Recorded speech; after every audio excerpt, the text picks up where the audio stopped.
Go. Whoa. All right. This is the Geeky Gamers podcast. We are a podcast that covers gaming and geekdom.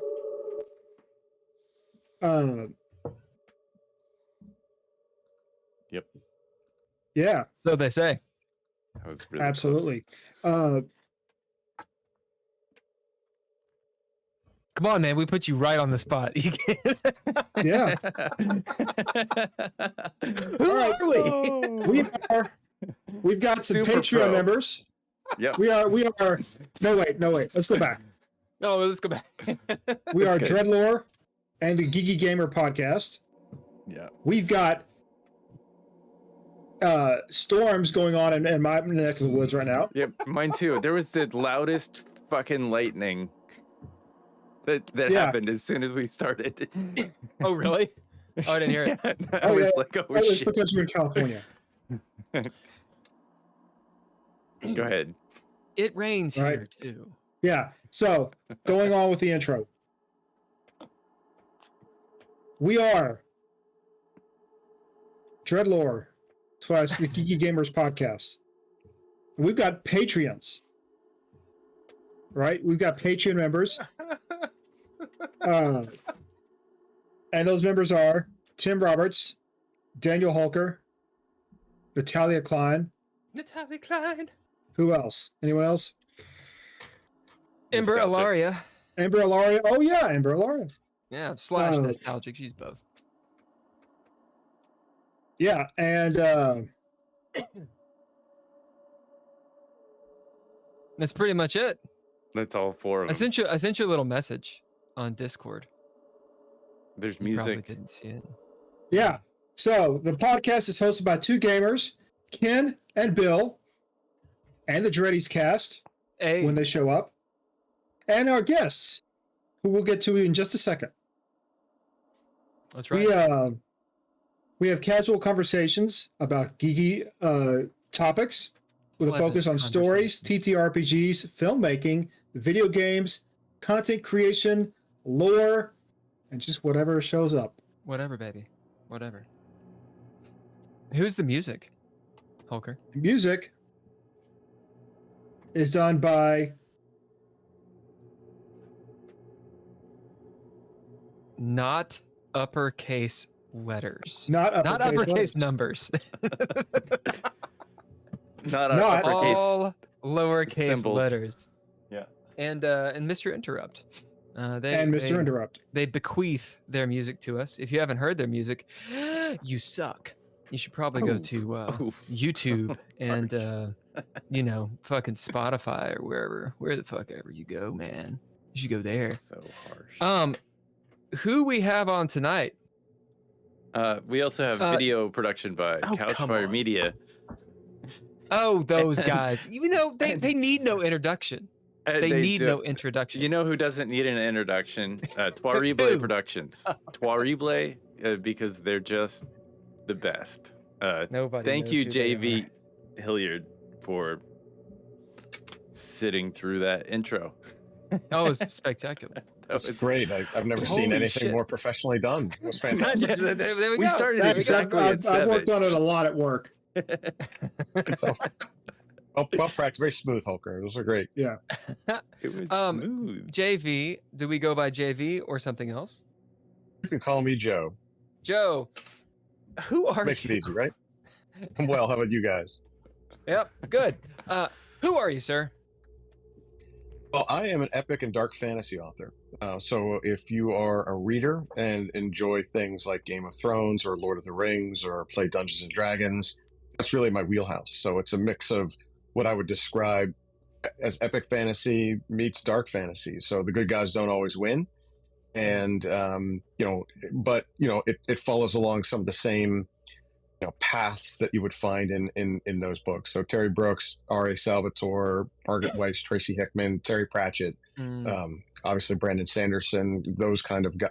That's the genre in which I write. And then my books are in the process of I've just licensed the intellectual property for them to become a video game, and I'm working on adapting them over to a graphic novel here in the next 2 years.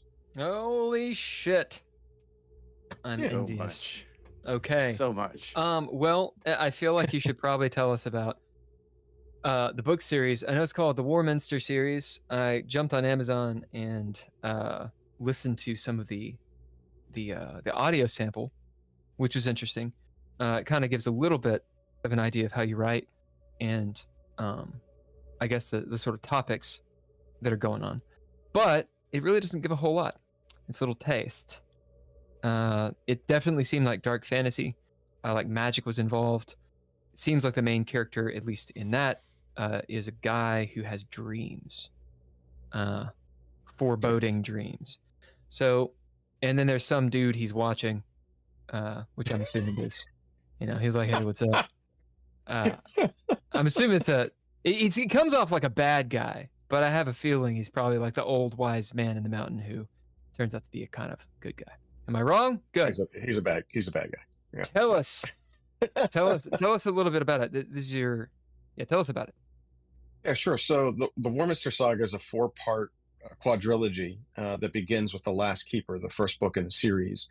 And what you heard in the audiobook section is really the prologue, the first chapter of the story. And it introduces 2 of the main characters. One is a villain and the other is the protagonist. The protagonist is a young man. He's no longer a boy. He's in his early 20s. But you're right. Part of his powers is his ability to see things that are going to come to pass. So he's a prophet or a seer or an oracle of sorts, known as a keeper. And the sect that he belongs to, the man that he sees in his dreams, is a fallen keeper, one who's used those powers of prophecy for his own benefit and was cursed by his god. And as a result, he was thrown out of his sect, and then more some. And ultimately, it becomes a hero's journey for our hero, Damus Alaric, who is the protagonist. It's his kind of his path to maturity as a man, also his path to maturity as a keeper, and recognizing that he's been gifted these powers that he sees as a curse, and as a result, he doesn't try to use them, but the more he avoids them, the more powerful they become. And it's a matter of him understanding a little bit about the path that's been chosen for him and whether or not it's true destiny, or does he have the right of free will? And he follows that standard hero's journey meets, what I would describe as coming of age. Those 2 tropes coming together in book 1 and then blowing out books 2, 3, and 4. Now, you just released book 3 last year. Is that right? That's right. So the Trillius Gambit came out last July, and book 4, Echoes of Ghostwood, which is the final in the series, will come out this July. Oh, wow. So you've already got it written and everything. Yeah, it's in final editing. We're getting it, all prettied up and ready to rock and roll. I'm going to announce it. It'll become available at GalaxyCon down in Raleigh on July 25th. Yeah, I know about GalaxyCon. I was just looking at cons. Oh yeah, 60,000 nerds coming together to celebrate. So I'm all down with that. Did Well, I have. did Yeah, you go on. write down your dreams? Like, is this like the book? Was it was it like you writing down your dreams, or was this just sort of spontaneous, or like writing? You brainstorm and do the hard work. What was it? How did the 4-part? How did the series come to you? Is dreams the way where you find your inspiration, or is it just that was the facility? It's a bit of both, right? Yeah, it came. So the concept for Damus versus Grey Taurus the Mad, who are the two men that are introduced in the first chapter, really came from a series of recurring nightmares I had when I was around Damus's age. It was late high school and then into my college years, and they just stopped. And in part, I had these horrific nightmares that would pick up where they left off. It was never the same thing again, but this man in my dreams would come and visit me, and in the beginning he was telling me that he was my guardian angel and I needed to listen to him, and the stuff he was asking me to do I was afraid to do in my dreams. And then when I didn't do them, he became violent, and then he tried persuading me through other means to do them, and then the dreams just stopped. But it was enough that it was scaring a young man, one that's 6'2", 220 pounds, that was playing D1 hockey in college, and I was still scared. And so what I try to do is embody that and really kind of embed it in the story through the eyes of Damus, who is not, 6'2" and 220 pounds and a hockey player. He's a sort of a weak bookworm, and really turned it into that. But the lion's share of the saga, the 4 books, has come from 20 years of role-playing games. As a dungeon master, you're a really good storyteller. You have to become one in order for your player characters to enjoy themselves, and you get to battle test things, right? Different campaigns, different settings, different villains, and as a result, I memorialized a lot of that along the way. Was able to take past performance, from really good D&D campaigns and weave them into a singular story, and that way I had some characters that were familiar to my friends, other characters I made up on the spot, and then took other things from real life, like this dream scenario that I had when I was younger, and baked it into the final product, and really kind of made it part central to 2 of the main characters in the novel. So it came from the dreams, but it really came from a lot of D&D play over the years, and just being creative with a bunch of other creatives and having a good time with it. And the stories, like, so some of it came from playing D&D. Do you give your players writing credit? I do. In fact, I gave their characters writing credit. I didn't. I named them, and then I also referenced the characters that played some of the roles that went into the books. And I think that's fun, and it's also a way to memorialize that for all of them too. Because this was played out in my head, but if it wasn't for gameplay with them over the years, and some of the people I still play with Sunday nights. Others I haven't played with for 20 years, but you guys play. You understand what this is like, and so some guys have their friends group. They go and play poker, or they play fantasy football. My nerdy friends get together and play D&D, and so when we see them on holidays and stuff like that, we're literally sitting around the kitchen table laughing about group delusions that our wives and girlfriends are shaking their heads saying, what's going on here? You guys are talking about stuff that never happened. But it did for us, It did happen. Yeah, that's exactly right. It did happen. And so for us, it was just a way of taking those years of playing, cherry picking the best parts of it, and then building a greater story around it. And what was supposed to be a trilogy turned into a 4-book series. Well, This I is guess specifically D&D. That's all I'm. It was, a lot of our play was D&D. We also played Star Wars and Robotech and Star Trek on the sci-fi side, and then some of the other ancillary games around it, like the old school, like Star Frontiers and Boot Hill, and we tried a couple of other games in the middle. But some of it was from that, and the majority of it was Dungeons and Dragons. Now, of course, I can't use any of TSR or Wizards of the Coast stuff, right? So I have to create my own world, my own monsters, my other things. And so even though it will feel very comfortable to gamers, whenever they play it, they'll feel at home, they'll understand what's going on. it's also unique to the realm of Warminster. So I've gone out of my way to make sure, I wasn't using nomenclature and or terminology that might get me in trouble with some folks. So No, that's a thing, because It I is. mean, D&D like definitely. I mean, they we'll call it inspired. Gary Gygax was inspired by all of the folklore, which is why you can go to the open what is it, fucking SRD, D20 SRD, and you can find all of the monsters except for the ones that are copywritten by Dungeons or by Wizards of the Coast now. So like a Mind Flayer is copywritten, or like a Beholder is copywritten, but a dragon, obviously you can't get that, Dungeons and Dragons. Bastards, you can't. Yeah, you can't take that from us, and anything else that comes from that folklore too. And so you'll find a lot of that inspired. Like my antlered man villain that's in here is comes directly out of Norse mythology, or Oh yeah, my skin stealer comes out of Native American mythology, sure. or and it's with my own personal spin on it, right? So it's not necessarily exact same thing that you would see if you read mythos of the world, but you'll find things in there that are commonplace, Inspired. and that allows you to kind of pull.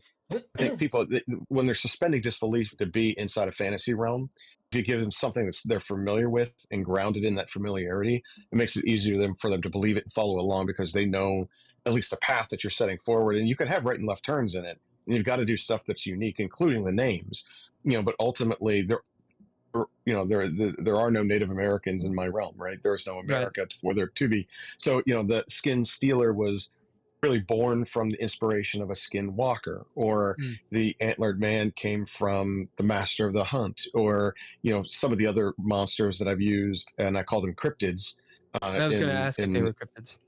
Yeah, Right. yeah, and I like that because I make them rare, unlike D&D or other games where there's a hack and slash component to it, and I've got a lot of battles in mind, but they're cryptids in my realm are some of them are unique, others are not as unique, but they're rare. You don't run into them on a day-to-day basis, but if you heard that something was there, then you would believe it. Just kind of casting myself back into a 1600s 1700s ish legends and lore kind of. So you would hear about a witch, and of course they existed, we just don't know what they look like and who they are. Right, so Or kill the abominable all of the women snowman, between right? these ages. Right. Yeah, right. So you use that, and that familiarity allows you, I think, for to grab the readership, and they get it, and even though it might be something different, it's close enough that they're following along with it. Is the book set in? Tell us the ending. Is the book set in a a kind of medieval style? Are you doing the sort of hodgepodge thing that like there is technology? Is it in the Stone Age? Like where does the book? What's the world like? I would say it roams between medieval and Renaissance, right? There are for the most part, it's very Tolkien-esque in that kind of way. I mean, he was the granddaddy of them all. It's kind of expected in fantasy that you find yourself in some sort of a medieval scenario as part of that. However, I, like many who also like sci-fi, have decided to inject my realm with a little bit of advancement, and that's why I say Renaissance, because I think that in many instances, magic is just undiscovered science. And so when you are reading Game of Thrones and Jon Snow is the 999th guy on the wall, he's still fighting with a sword and shield. There's zero technological advancement, or their horse and carriage and stuff like that. For me, I've introduced a little bit of technology, in the sense that there's a city called Abacus, which is a scholar city, and it's a scholar city where education is a big component of it, and little bits and pieces of technology leak from it. And it's kind of my way of being able to take a James Bond Q character and introduce their little bit of technology that will help the good guys just at the right moment, and also in some cases helps the bad guys. And then you have to defeat that technology. You have to find a way around it.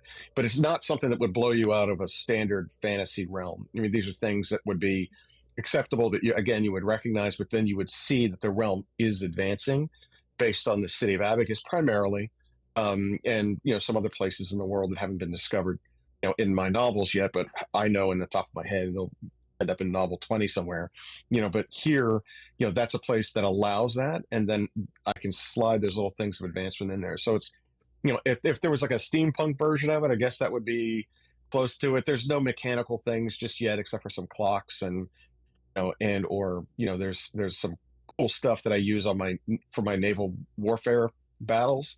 But for the most part, it's swords and shields and magic.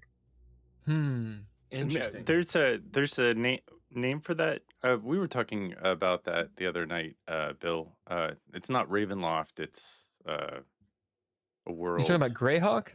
Greyhawk, is that, or is that Well, specifically that's just like a D&D? general D&D Okay. world where anything goes.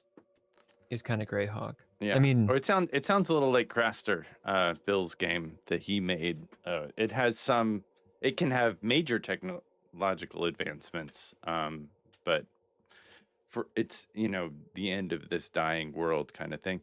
Is the world dying? Is it living? Is there climate change in this world? Oh no, it's not dystopian in any way. For me, I've treated it as thriving. Yeah. But it's also, there are areas of the realm that are challenging, that your hardy adventurers in a D&D group would go and investigate, because there's a big bad evil guy in there that you got to go get, and help out this little town or whatever it might be. So there's hints of that I drop in there along the way. But there's, in terms of messaging and stuff, I try to stay away from the dystopian side of it, because in fantasy, it's supposed to be exactly that. It's supposed to be entirely fantasy, and so it's more fun. The short answer is no. Yeah, it's more fun. You don't have like hidden like jabs in there or anything. It's kind of like anybody who likes fantasy will get into this topic, because they're not going to get browbeaten into some kind of theme. It's you're stepping into this immersive world that is its own thing. I presume. You're exactly right. It's safe. I write, there's violence in there. There are some things in there that might trigger folks based on, but I don't prescribe to that. I mean, this is stuff I would have read when I was 13. If you're an advanced young adult, you can read my stuff and get away with it. Parents aren't going to shut you down. You try not to do things that'll get you canceled, but there's also things in there that you have to be aware of, that are sensitive to some. And so, you want your product, which is your books, to be acceptable to as many people as possible, and therefore you can sell more of them, as opposed to those that are narrowly banded and have a purpose behind them. In my case, it's the purpose behind mine is entertainment. I want you to read it and love it, right? Yeah.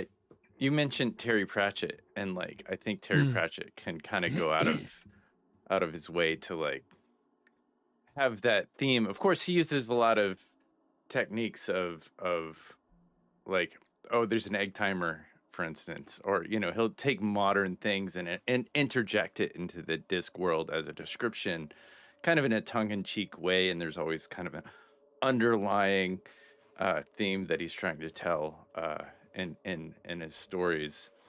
And I just wanted to clarify that because that's kind of, whereas Tolkien is like, I'm gonna immerse you into this world, and I'm gonna build the lore from the ground up and create an adventure that you get sucked into because the characters are powerful or interesting or engaging. I would think that mine is much more Tolkien-esque, right? In the sense that the idea of epic fantasy is that it's this. It's not the length of the novels, even though it's often portrayed as that. It's really the struggle is one, good versus evil, and the world hangs in the balance, making it epic, as opposed to more classical fantasy, which is more episodic. It's a D&D adventure. It's a Conan the Barbarian in low fantasy or sword and sorcery. Those kind of things that you'll find where not everything they do, the world's fate doesn't hang in the balance. and epic fantasy is something that you have to do. And you're right. I mean, Tolkien goes back, and I've tried to do a lot of that too. I have my own pantheon of gods. I have my own currency. I have my own spell casting techniques. I have my the world's parsed out, where there's there are baronies and kingdoms and principalities around the realm, just like you would find in if you opened up a box set of a D&D. You mentioned Greyhawk before. If you opened up Greyhawk box set or Forgotten Realms box set, I created that realm, and you'll find places in there where your characters may one day want to go and adventure. And that's what I'd like to do. Now, there are some themes. I think that there are themes in all good novels that draw you in, and in order for something to be thematically identifiable, it's got to be something that people can identify with, right? So, like, my characters, there's things like struggle. And struggle could mean many things. Struggle could mean monetary struggle. It can be, health. And in my case, what I've done is I've added struggle to it in a variety of ways that make it a little bit more fantasy fun. So there's forbidden love, between Princess Adeline and Sir Ritter, where he is a low-born knight that's fallen in love with the princess, and they're not allowed to consort with one another because she's born of the highest elven caste, in this case the Vermilion, and she's not even allowed to talk to people that are she would describe as troll-born, and that's someone of mixed blood. So it's kind of my version of a muggle, right? So it's that where the Harry Potter you learn. See, there are lessons in there you can embed that's not in your face as much as it is part of the underlying currency among their struggle together. They fall in love, and it's based on Ritter's deeds, and it's based on Adeline's deeds, and they fall in love with one another, but their societies are pulling them apart, saying you can't do that. Or in the case of the main character, one of the villains, he's fallen because he's done something that his sect and his god does not want him to do, and he's cursed as a result of it. But when you find out more about his curse, you find out why he did it wasn't evil. He wasn't in it to make money, or he wasn't in it to conquer the world. He was in it to do something that we all would have done, or at least the temptation would have been there for us to do, and he chose the wrong path. And the struggle that he has is, does he come back in an Anakin Skywalker, Darth Vader kind of way and choose the path of redemption, or does he stay dark? And those kind of things, I think we all can identify with. Like, we've all made mistakes and needed to find a path to redemption, or we've all had unrequited love or forbidden love and things that we couldn't do. And you take those things and you mix them all together, and I think that makes for a good story, even in and around Daemus and Grey Taurus, the two that are sort of at that epic struggle center, the Sauron versus the the Bilbos and the Frodos of the world, right? And so that's what I've got going on. You've got subplots and subplots in any kind of epic fantasy, and so I would suggest that I'm more Tolkien-esque than Pratchett in that respect, but I use him because he's built a nice world. You know what I mean? It's great, and there's a history to it. It's rich, and that's what I think that my readership and the readership of most epic fantasy worlds, that's what they're looking for. So, question: when you're building all of this, right? When you're building essentially a world, how do you keep track of all of the details you've added into the world? So let's say you've added a character, you create a new character that plays some role. Maybe it's not central to the story, but it's kind of off to the side, and that character relates to some of the other characters. How do you keep track of all of that, as well as, say, place names and any other information that's kind of associated with the world, to make sure that if you ever have to revisit any part of that world later on, that it still makes sense? So there's a couple of ways that I do that. The first is I've created a glossary of terms. I've also created a family tree. I've created government hierarchies and a pantheon of gods, and that sort of sets the rules, the road for the realm. And I think that's necessary. And I think a lot of that comes back to my days as a dungeon master. I've been playing D&D for 20 years, and I think 18 of those 20 years I was DM. I think I've only played about 2 years worth of games as a PC, and as part of that, you have to control all those variables, right? And so I think the other side of it is, I have I'm obsessive compulsive, and I don't mean that in a way where people say it these days flippantly. I have obsessive compulsive disorder, like diagnosed craziness. So like, what the idea behind that is, I do a lot of planning, right? And so what I have, if you looked at my den, my study where I do my writing, I've got a grease board, and on that grease board there, it looks like a Sweet 16 bracket with all of these plot, intersections and character arcs coming together for that final battle. And then as I embed them into the novel, as I install them, I erase them, and that way I know that they're already in there, and then I can reverse engineer it. So what I typically do for a book is I'll write the ending first.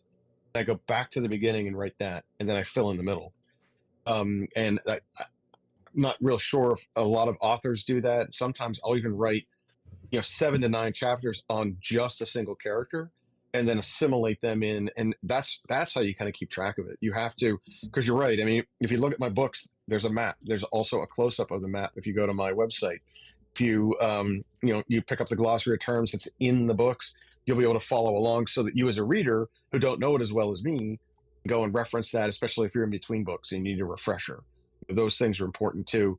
And then just a flow chart of the cathedral, the Watchful Eye, which is integral to the keepers, and then a family tree, so you can follow along the royal families and know at least the current history, and who's alive right now. And then eventually, if the series is as popular as it's becoming, I'll go back and create back history of it and the future of it, and very kind of follow along the footsteps of what Tolkien has done. And that I think my gameplay has informed me and how to do that, right? Because as a DM, you got to remember those little clues that you gave to your player characters at first and second level, and how they play out in 15th level, right? And so it's just one of those habits I think I've been in, and I think that my condition makes it easier for me to obsess about it, and that's why it's on my board. I still I have a digital version of it, just in case my wife goes in and my dog's tail hits it, knocks it over. I've got everything that I need, but when it's done, it's off the board, and then I know that I've baked it into. And I even joke about that with other authors. I say there's no wasted real estate in my novels, because everything, if you read it, it's in there for a purpose. There's a description that's in there for a reason, and that way it continues to make it as rich as it possibly can with details. And epic fantasy readers like those kind of details. Did you Well, you Go on. mentioned levels in D&D. Do you have a favorite level? Yeah, I would think that 7 is a good level, right? Because Yeah. your character is good enough to take on or survive anything, at least in the beginning, while also which edition are we enough talking about? that there's jeopardy. I'm playing 5e right now, so but I've been playing it since AD&D, right? So like, All right. my All uncle, when I was young, I started playing when I was 10. Yeah. He introduced me, and he forced me to do the old school box sets with him. So Fuck yeah. I was in that, like the basic edition, expert, whatever it was, whatever the red set was with the red dragon on it. I went through that, and then it was AD&D, and then by the time I got through AD&D, it was already, I think, 3 or 3.5. It was right when Wizards of the Coast had swooped in and bought TSR. And so my first real introduction as an adult was like that 3 or 3.5 version. Yeah, mine I was kind of too. skipped 4 and went right to 5e. We don't talk about 4. They just skipped that number. Yeah, I don't know what that's like. Highlander Part 2. It didn't exist. Yeah, I know. Only prime-ish numbers. So I think 7's my favorite level. Right. So I had a couple questions. As much as I want to talk about D&D, Ken. So I don't have beef with D&D. I just wrote a tabletop role-playing game that isn't D&D. So, I wish people would play other games. Fate is actually a game, but I'm not talking about Fate the game. Wow, I just got a brain tangent. Fate, how does it play in your world? And does that have anything to do with how you actually think about Fate? Yeah, so great question. In my realm, some of the gods that I've borrowed, I call them the ancients, and they live in the Hall of the Ancients, which is basically the heavens. And so the people that live in the realm of Warminster look up to the stars and they think that that's where the gods went, right? In their head, that's what happened. It's very similar to, there's no Mount Olympus, but there's the Hall of the Ancients. And Sure. so the Norse like guys believe in their Hall of, they go to the Hall of the Ancients if they're battle slain. Anybody that dies goes to the Hall of the Ancients, but that's where the gods retreated when they left the terrestrial world to do that. But gods, the pantheon of gods I've created, fate is looked at in a different way. One of the main gods, the main ancient, is a sexless god named Arud, and its following is really based on knowledge. It's the pursuit of knowledge, but his knowledge is he already knows what's coming. So he's the one that imparts all of these visions to the main character and those that are part of the main character's sect. And so they get these, he gets visions. Other people look into pools of water or into a mirror or bones or animal guts or whatever it might be. But as they're part of the set, they pray to that god. And so there's a fatalistic kind of destiny is set because Arud tells you what's happening already and you know where you're going. Other gods, you have to earn favor in order to avoid bad things from happening. And I gotta let out my dog before he do you think? But I'm still plugged in. Yep. Yeah, so the concept here is that in some corners of my world, fate is accepted. And in other corners of the world, the characters have their own free will. And one of the last chapters of the last book that comes to be. You've got this. It's actually a really good point that you made, because the main character Damus is talking about how Arud stole his life and he had no control over his life. And his love interest in the story, Katya, she's a priestess of the goddess of healing, and she's the opposite. She's like, well, you have your free will. If you want to walk away from this, you can.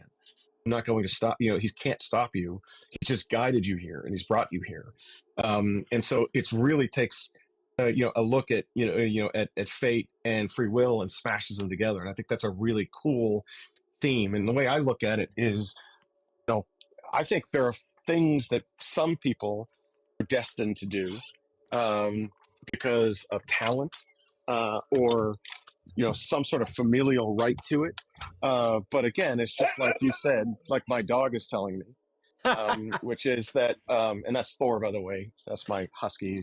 He's mad about something. I don't know what it is. I let him outside and he came right back in. So, the idea behind it is, I think, a really cool one, because a lot of ancient religions and a lot of ancient people believe in fate. Others don't.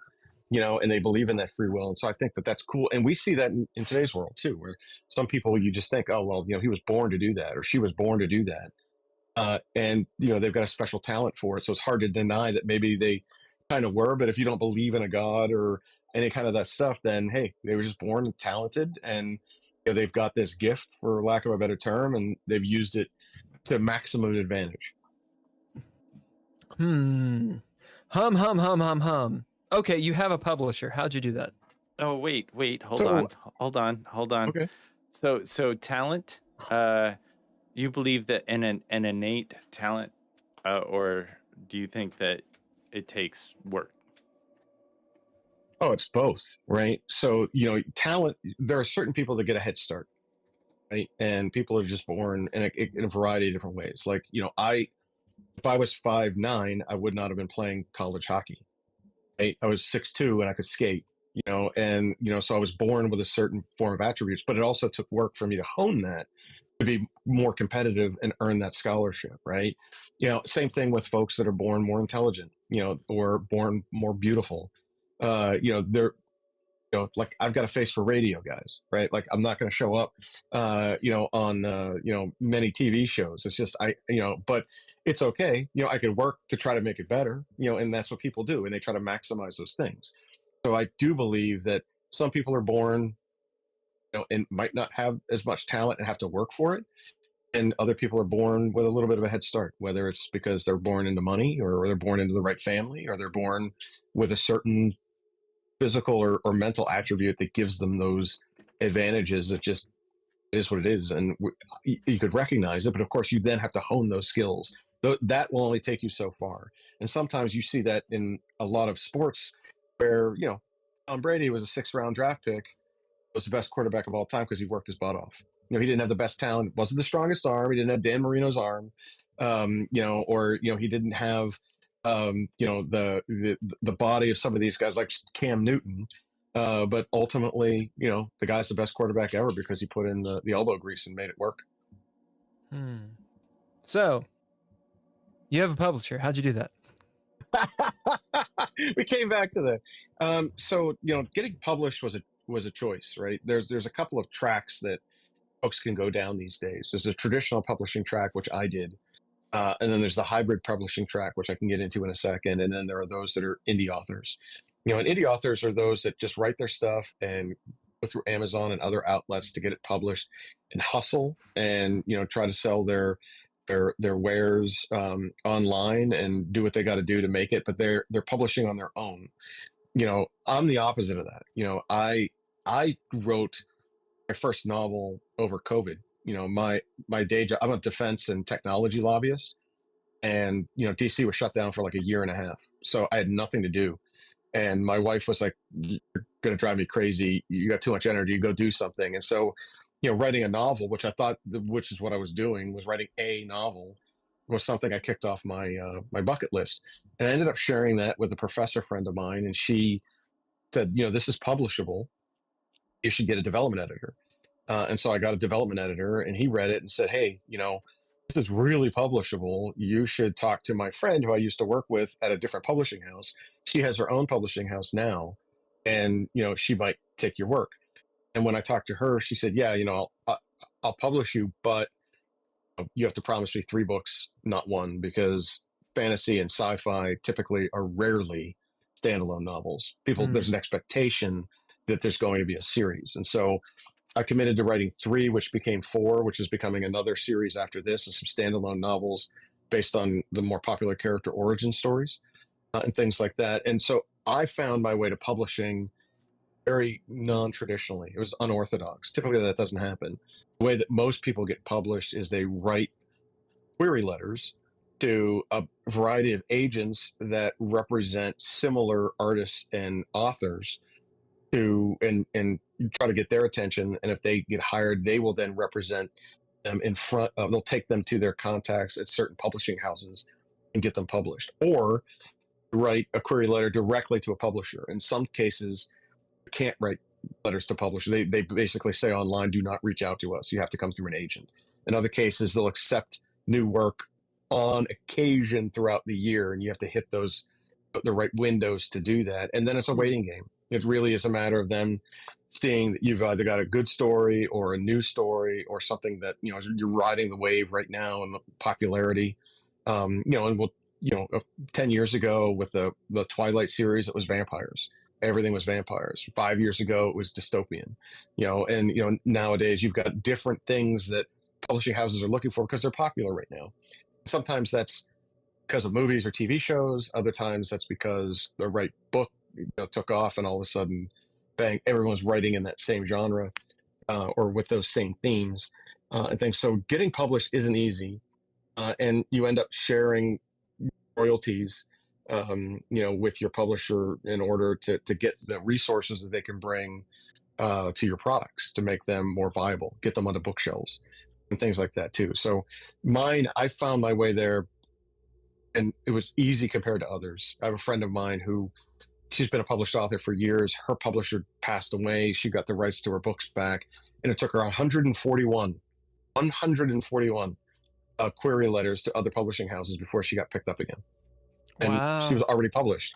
So it's not easy path for sure. But with the advent of Amazon and all these other distribution channels, there are just as many very popular, very successful indie authors. You don't have to go through the traditional publishing route anymore to be successful. You just have to hustle at it. Yeah, right. So what is this hybrid thing you're talking about? So hybrid publishers are publishers that will work with you to get you published, and they provide a variety of publication services around that. So they'll help you get your audiobook done, or they'll help you with editing, or they'll help you design your So you're cover. paying them. That's what you're saying. Yeah, and so you Yeah. pay them I dig it. in a variety of ways. In some cases, you're paying them based on the fact that they're sharing your royalties. It can be royalties only.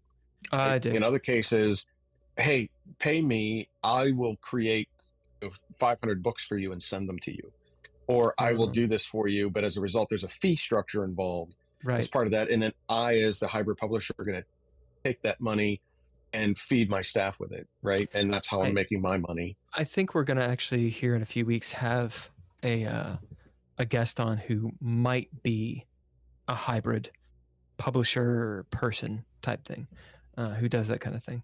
Yeah, that all makes sense. I mean, I think that's really good information. We should mark that down, Ken,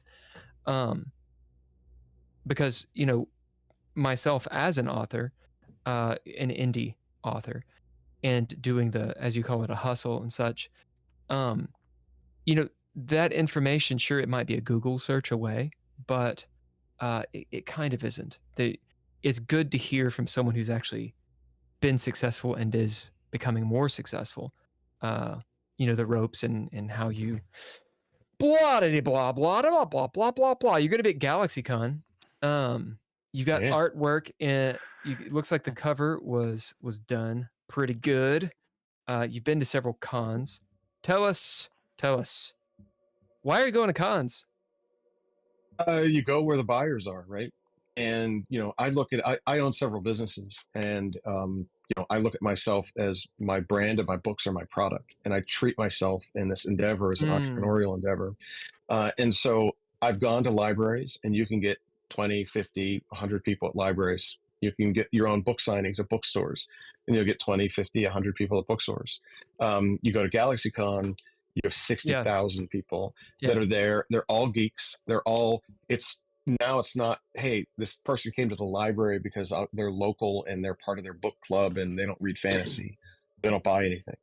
When you go to, a GalaxyCon or a Comic-Con or a Dragon Con, boom, everybody there is a nerd like you. Right? And they spend money. That's a target rich environment, right? So I'll go down there and sell hundreds of books as opposed to dozens, and that's really the you know, the reason I go to cons. Plus I enjoy them. You know, you get to nerd out over a weekend with people that, you know, I think I'm nerdy, and then I go there and I'm like, I'm not nerdy at all. You know, are you mainstream? Are you bringing along like boxes of books with you, or is it more like PO or print on demand style? Do you have like a no? QR It's code? boxes of books. Boxes of books. You know, if they want to buy my stuff online, they can do that in 20 different distribution channels. But I have other tchotchkes that I bring with me that I sell as well. So I've got other what? Tchotchkes, like giveaways. Like I've got scrolls that have coats of arms from the main houses. And if you buy a book or a set of books, I give you a scroll, and people like that kind of stuff because it's cool and nerdy, and they take it with them. Or I have dice bags, you know, or I've got oversized like Magic the Gathering mats with my stuff on it. Oh, so you straight up like you get the big booth. Do you get the corner booth, or do you get like the normal booth? Well, it depends on what I'm getting. Like sometimes GalaxyCon, not all cons. That's expensive to get a. It is expensive. It's expensive, and sometimes I'll do it with other authors to share space and ameliorate costs. Other times, if you agree to speak or teach a class or be a judge or all three, you'll get a discount rate on the tables. You'll get preferred space because you're also helping the con out. They don't have to pay. There's no money leaving their hand to you, but as you doing this favor for them, they'll hook you up and put you on a corner booth, or they'll put you in the spotlight. They'll do something with you online and feature you in a way that will help you sell more books and get more exposure. Ken, do you have something to say? Oh, plus I'm sure it's fun. Like it's kind of fun to see people out in costumes and have access. It's so much fun. You're absolutely right. And drinking nerds at GalaxyCon. I'll give you one example. Last year at one of the GalaxyCons I was at, I was a judge at a drunk Disney nice. event, and you basically there would be a debate, like a high school debate, and you would pull in two different types of Disney characters and have these nerd debates on who would win in a battle, kind of stuff. And I'm not talking about things like Batman versus Superman. I'm talking about Smurfs versus Care Bears. Mhm. And that's when that you are outgunned, that you are out nerded. And you're like, holy shit, like what am I doing here? And they're drunk. They've had, everybody gets 2 drink tickets. You come in and it's 10 o'clock to midnight. Some of these things go on until 2 a.m. And then they start the next morning, right back up again at 9. And they just, like you said, they're in cosplay, they're LARPing. People are making stuff while you're there. And for me, I'm a little more subdued in the sense that I've got product that I move and I sell there, and I help out as much as I can in those things. But it's fun. I mean, being a judge at one of these things, or teaching a class for aspiring authors, is great. You get a lot of questions and people come up to you, and it also helps you build your own marketing list. People look at you as a subject matter expert, and they're willing to chat with you and follow you and buy your stuff because you're helping them too. And Are you going? Go on. Oh, are you? No, go ahead. It's fine. Are you going to a lot of cons, or is it just like Gen Con, Galaxy Con, and? Yeah, I try to do as many cons as I can. Like this, 2 weeks from now, I'm doing Three Rivers Comic Con here in Pittsburgh. It's the one I don't have to go to, but there's also a sci-fi fantasy one called Parsec that'll be in July that I'll be able to hit here, or Steel City Con. There's about 6 of them a year just in my city alone. Oh, And cool. then I'll go to Richmond and Raleigh and Columbus and Oklahoma City and Austin and places like that, because I'm not at the level where I'm getting invites to come and speak at San Diego's Comic Con or Chicago or New York City just yet. So I'm working my way up through the ranks, and as I continue, like my first 2 novels are bestsellers now, and with the growth of the product and its expansion into different forms of media, I will eventually, I'm hoping that I eventually get there, and then that's where it really becomes the day job. Now, And so it's worth it. It's worth the any investment like that you make. You get returns on you have to work for it. Yeah. Not everybody's good at that. Like what I find is some authors are very introverted, and if you put them in a booth and ask them to sell their product, they struggle to do that, right? Or you ask them to go and speak, and that's not what they do, right? They're observant people, they're smart people, they're just not extroverted, and so you have to have a certain personality to make it there, and they're not there's also things that yeah, right, yeah, or they're just not good at it, right? Or they're learning on the fly, where this is more like it's not car salesman-y, but like as you're sitting there at the con, thousands of people are walking by you on a 2 to 3 day period, and so you recognize people because they come by more than once, and there's always the person, who the readers are, because as soon as they have your books on your table, they slow up and look at the books, right? Then there are people that are not readers, and they just pass you by. They couldn't care less because they're not looking at a book. And then there are those that are with friends that might not be walking as slowly, but they want to check it out, and that's the kind of, and then you pitch them, and you're like, hey, what do you like to read? And when they say, I like fantasy, because they're at a sci-fi fantasy conference, that's the first thing you get. You reel them in from there. Say, hey, well, come and take a look at my. Do you like epic fantasy? Do you like fantasy romance? Do you like, dark fantasy? What kind of stuff do you like? And then you shoehorn them into the books that you're trying to sell, and and that's really where you make money. And if they don't like books, or aren't going to buy the books, if you have enough other collateral material that you could sell to them, these other things that just look cool, something that they can nerd out on, because you can put a poster on your wall, or you can have a dice bag with an author's logo on it with some cool sigil that fan art, someone did fan art for, that's on my website. Everybody wins. They're cool with that. Or if they buy a book, they get a prize with it, right? And those kind of little sales tactics help move the needle. And so for me, it's worth the investment. It just is, because you hit so many people at the same time, and they're all there with money to spend. Sure. This isn't them just window shopping. The analytics of selling books is a thing. How big, how long is your book, and what's the size of it?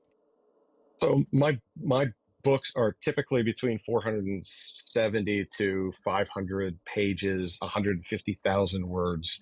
Okay. They're not necessarily the books that a first-time author is going to get on a bookshelf in a Barnes and Noble, because they're not right-sized, right? They're oversized in that sense, but they're epic fantasy, right? So I earn my way onto those bookshelves through my publisher and through book sales. Like if I go into a Barnes and Noble and do a book signing and I sell 35 books there, they're going to put my stuff on the shelf. What I So, and mean that's is, it. when I say size, I don't mean oversized. I mean, literally, what are the dimensions of the book?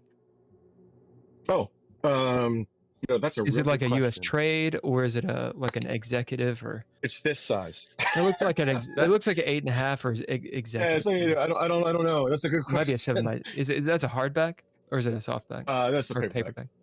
Yeah. It's So, that yeah, size. It's that size. Whatever Well, that size is. big. It's not a trade. It's not a trade for sure. It looks like executive, so like 7 by 10 or maybe 8.5 by 11. The reason I Smaller than ask, that, the reason I ask is, so that book. Now, granted, we're live, so you may not want to say this. I don't know. I'm gonna ask it anyway.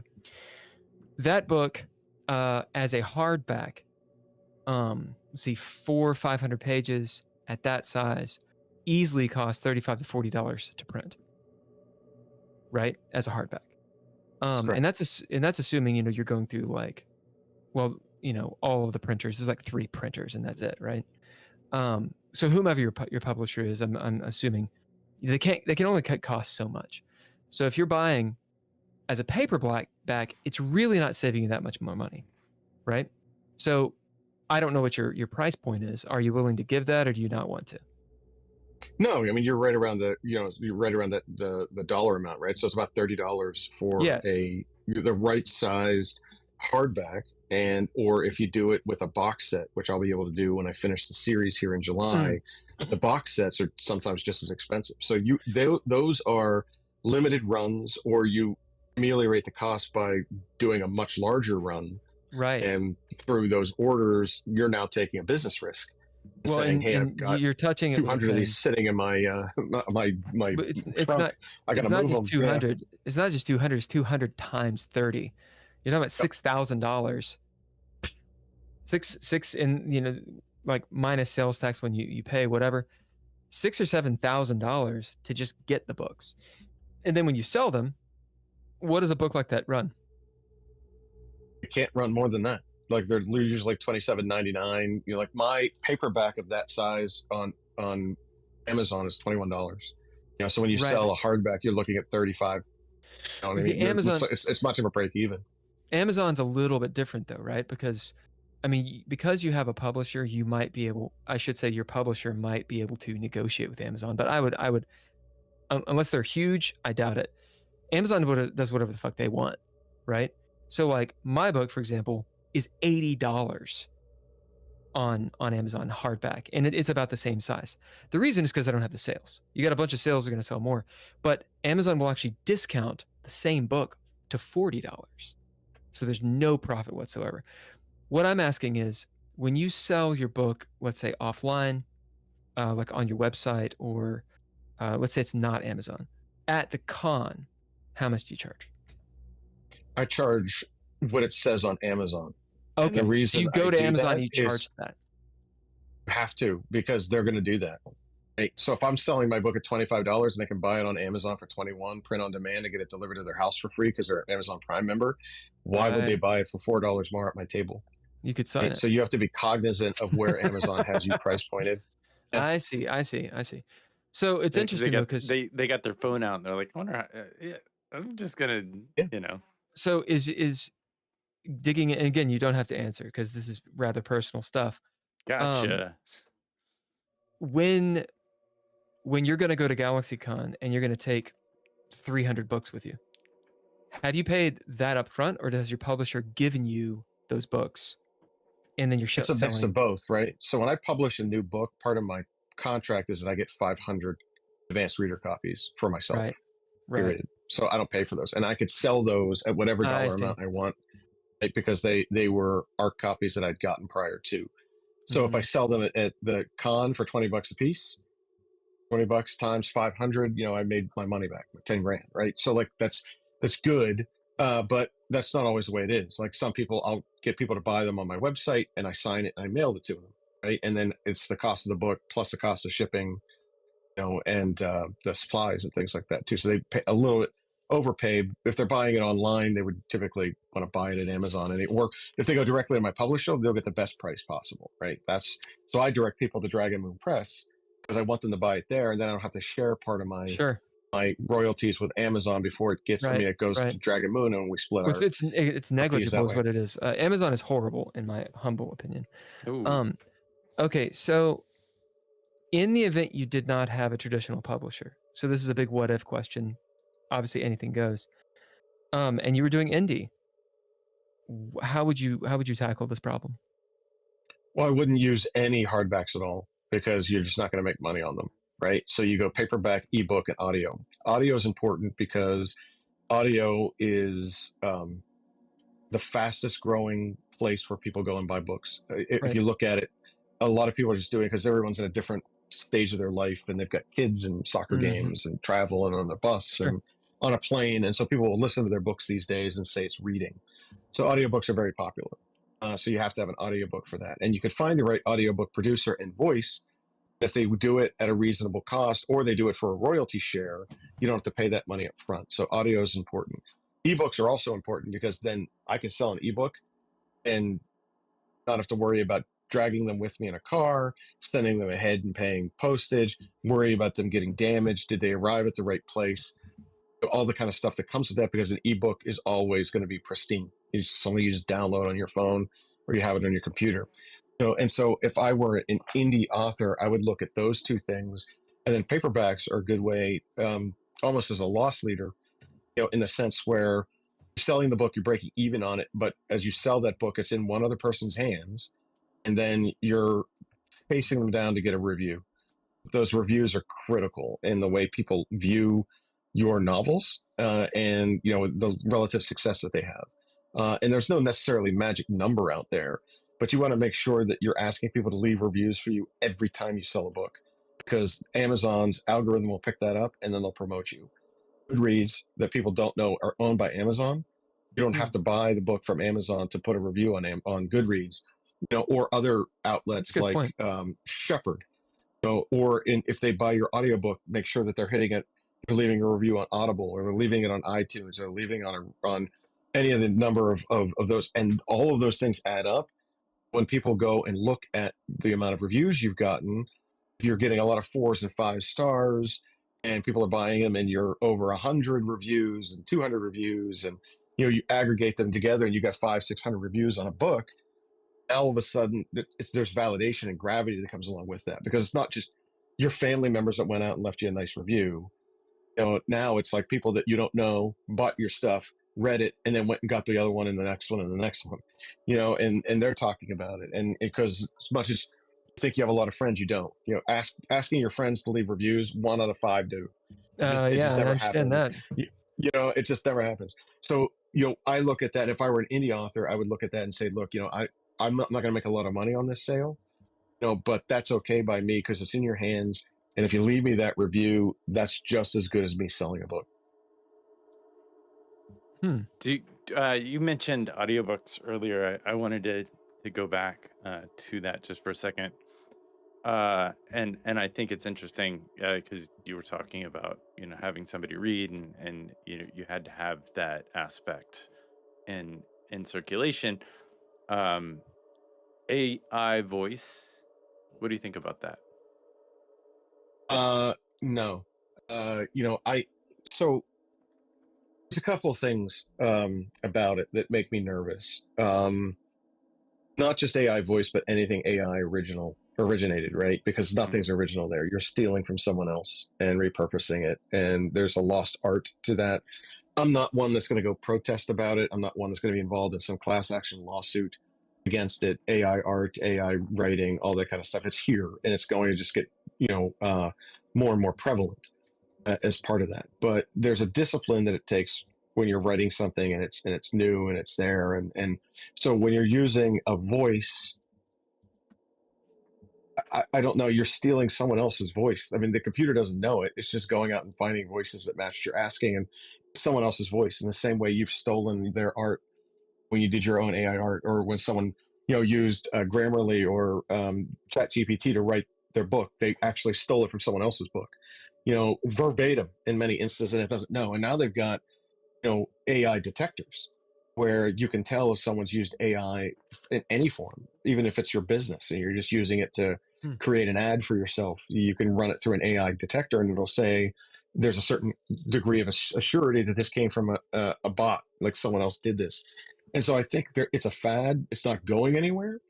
Change. There'll be rules around it, of course, I think, as part of that. And or royalties that are going to have to be paid out from people that you're using their stuff from, and permissions. And I can see this sort of being the next Metallica versus Napster kind of thing from 15 years ago, where someone's going to say, no, put their foot down, especially if it's a popular author or an artist. They're going to say, my AI detector is telling me you stole 60% of your book is my art. Therefore, you owe me a part of that. It's going to be a monster lawsuit. So you think that, and so I just try to stay away from it. Yeah, I do think you're probably correct that there are some the detectors will become more accurate and finding originations of this stuff, and they probably already exist. I mean, because there's an algorithm that this thing uses, and you just reverse engineer it. I wanted to go way back to the very beginning. We were talking about your personal background before we started. What is, if you don't mind, what is your day job? What do you do? I know you're a writer and you're producing a lot of content, but what is your background? Yeah, so I started my career on the Hill in DC as I worked for a U.S. senator, was on an armed services committee, and so I cut my teeth doing that when I was younger, right out of college, and then ended up being a defense lobbyist for a number of years, and then I've owned a couple of other businesses around that, and then became a writer during COVID. But I also own an e-magazine called Draft Nation, which is we do scouting for all 4 professional sports leagues, so NFL, NBA, Major League Baseball, and NHL. And I personally do scouting for NFL and NHL as part of that. And then I own a different magazine called Altered Reality, which is a e-magazine for speculative fiction and speculative poetry. And so it's free to all. Anybody wants to come and submit by the guidelines can get their story submitted. In many instances, it's the first portal for publication for first-time authors. They want to get a short story or a serial going, they can submit it on Altered Reality. And we get about 180,000 views a year on it. So it's not big, but it's not small either. And so between the DC stuff, the Altered Reality stuff, and Draft Nation, those are my day jobs in terms of ownership of companies. And then, the writing was once going to be a bucket list thing, and now it's become more of a side hustle that's becoming its own business. And hopefully it's the thing that I do moving forward. If this thing continues to catch fire like it is, this is the way I'd like to finish it out. The career is doing the writing stuff, because there's zero pressure on it. It's just a lot of fun. And so it came entirely out of like you didn't publish your first book until COVID happened. What in your background gave you, I mean, aside from being a gamer and a DM and stuff like that, what in your background kind of gave you, did you have writing as in college or something, or did you use any aspects of your professional career in writing, or is it just something that you just like, you took English classes like everybody else did, and So I'd say a couple of things. First is, when I was growing up, my uncle was a Marine, and he was paralyzed in a war, and my mom was his nurse, and he was like a second father to me, and I grew up next to him. He was bedridden, and in some case, it was when I was very young. He was in a wheelchair and then became bedridden before he passed away. Complications to his paralysis, and in that form, he couldn't do much. He was a quadriplegic, and so there were other just varying forms of escapism for him. One of them happened to be writing, and so he was a draftsman by trade. Clearly, couldn't do that anymore. And so when he came back from the war, he occupied his time by becoming a writer, and that was his way of expressing himself and doing things and being a professional. And I've of course emulated that. I wanted to be a writer just like he was, and so I started writing at a very young age, and I'm pretty good at it, right? And I got better at it through my professional days because I write every day. I write speeches, I write policy papers, I write grants, I write procurement papers, I write things that are related to government, but it's all nonfiction, but it's writing every single day. I was practicing some form of communication. So in that respect, I got used to it. I write quickly, and it was just a matter of taking some of that escapism that I was born with, with him showing me how to be an author and wanting to be him eventually. And then taking my day job and learning how to do it day to day and not having to worry about, like, 'cause when someone says, "Oh, I had to write 20 pages," oh my goodness. Like for me, that's one chapter, right? So like you get a discipline down, and you figure it out and you work through it. And that's but for me, I always knew that I wanted to do it. But to be a writer, you don't make any money, right? And you get married, you have a family, you want to own a house, unless you're Stephen King. And it takes years to become Stephen King. You just don't walk out of your door and say, "Hey, I'm writing this and people are going to buy it." It doesn't work that way. You work your way up. And for me, doing what I was doing, I made a heck of a lot more money doing that. So I did that for a number of years until the opportunity, the silver lining in a very dark cloud of COVID was that I had nothing else to do. So I did it, and I found out that I could actually do it. And not only can I do it, but I was pretty good at it and people would buy it. And so for me, that was sort of like the turning, like all the pressure of my day job. I want to look away from that all the time because this isn't pressure. I mean, that's like making up stories and writing it and people like it. And the only pressure I have is meeting deadlines to get stuff done, but I've always been good at that. So like, yes. yeah, Success. I have no problems with that at all. Yeah. How many hours would you say you do write on a regular basis, or do you kind of go for a while, step back, do other things? Because it seems like you've got a bunch of stuff on your table. Are you an everyday writer, or you just kind of do it when it comes to you? I know you brainstorm. I'm an everyday writer. Okay. Everyday writer. And part of it is muscle memory. I think if I didn't do it, I would go stale at it. It's like missing the gym. The day you don't go to the gym, you feel fat. You don't feel like you feel guilty about it. Well, if I don't write, unless it's a holiday or on vacation or something like that, everybody's entitled to that. But like, I think the muscle memory and the discipline of writing every day, it doesn't have to be something monstrous. Just a couple of, like yesterday, I didn't write a thing. I literally edited a chapter, but it was progress, and it kept me focused on what I needed to do, or outline a chapter. Yeah. Right. Yeah. Or whatever. And you can, if you get locked up and you have, a situation where you have writer's block, I always reach out to other creatives and ask them to help me. And you sit there with someone else who's creative. It doesn't have to be a writer. It could be a potter. It could be an artist. It doesn't matter. They're going to be creative, and they're going to say, "Oh, like, well, yeah. Well, what about this? What about that? Or I don't like this. Or I don't like that." And so those kind of things keep the juices flowing too. Other days, like tomorrow, pretty much everybody's on vacation, right? Like you might find a few people, and I have a couple of meetings, but they're all virtual and things like that too. So I'll have a whole day of stuff that I can sit there and write because no one's expecting me to be at work. And those are stolen moments that I can make a lot of progress on the next book and things like that too. So I like those, but during the week, it sometimes is hard. So I'll write at night, dogs are asleep, wife's asleep.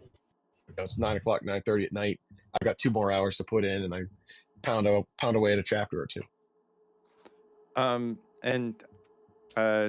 did you have a follow up for that? So me, that just sounds like a lot of discipline. Yeah, great discipline. I wanted to go into, because I was going through your content, and I wanted to talk about these videos you have on each of your books, the trailers. I think they're really well done. And can you describe maybe the trailers that you've created for your book, like The Last Keeper?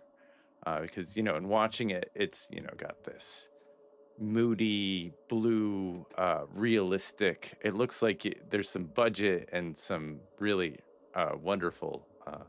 Oh yeah, yeah. Modeling. Ken and I, when we first met you, or when we first got you on Podmatch, we looked, at the website, and we were like, "What the fuck is this?" Like, what? Oh, and Ken, I don't know if you know, he does Couchfire Media and production and video editing and movies and directing and all kinds of stuff, music included. So he was like, "It's pretty good. It's pretty good. No, it's not amazing. bad." I was like, "Oh shit, okay, Yeah. all right." No So AI. when you see, Yeah. There's no AI here, baby.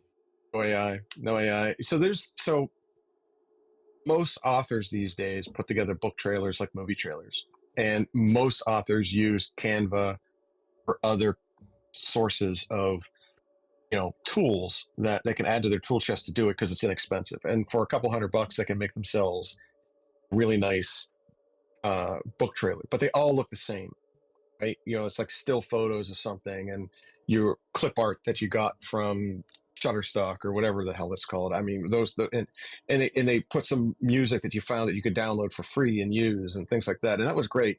I said to myself, how can I separate myself from that? And I had been approached at a free comic store.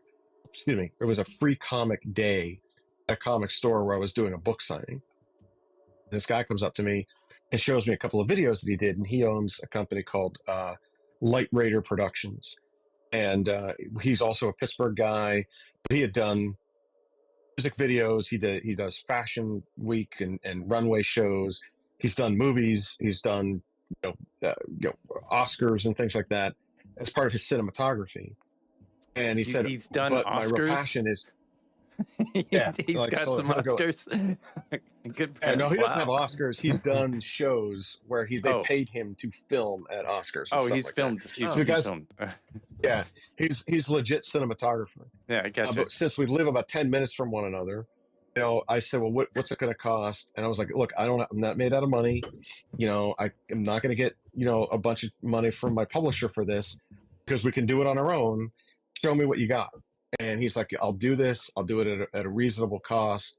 Invest in me, and we'll do it for all four of them. And that first one, the Last Keeper one, got over 300,000 views on Instagram, because you're right, it's just badass, right? And it helps sell, because people see that and they get excited. They're like, oh, I'm gonna see these images in the books. And he's used 3D printing for the models. He's used all of the cinematography tricks that you can get from Hollywood, and the music and the explosions and the battle scenes.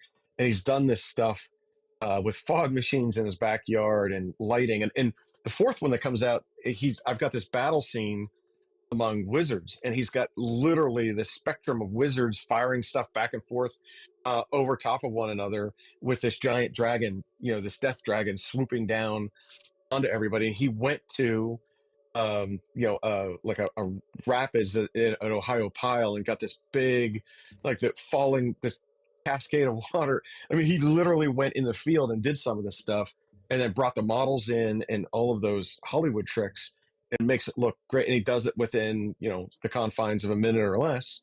And then I've got a right kind of voiceover actor for that that comes in and just lays down track that just sounds so ominous that anybody that reads my stuff or likes this kind of genre is going to be like, I love that voice. This book trailer kicks butt. I'm going to go ahead and buy it. It's like Game of Thrones quality intro, except for this is, I mean, Game of Thrones, that's 3D animation. This stuff is real models, real voiceover. I just think it's a wonderful way to sell the book, and to kind of get the mood and the vibe of what's going on in it. And it seems like if you put that kind of effort into creating content for your book, it's really impressive to me. Like, you believe in your product, you believe in what you're doing, and it's just so unique. I think. Do you have plans on?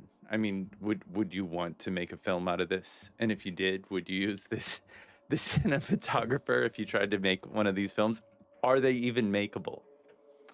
Yeah, so it'd be cost prohibitive, right? The only way I get to that point is it has to be popular enough where I've got go from Amazon bestseller to New York Times bestseller, and all of a sudden, Hollywood's going to pay attention to that, because the days of sending a screenplay and someone buying it based on being a good story are over. Now they buy stories where there's zero risk in them.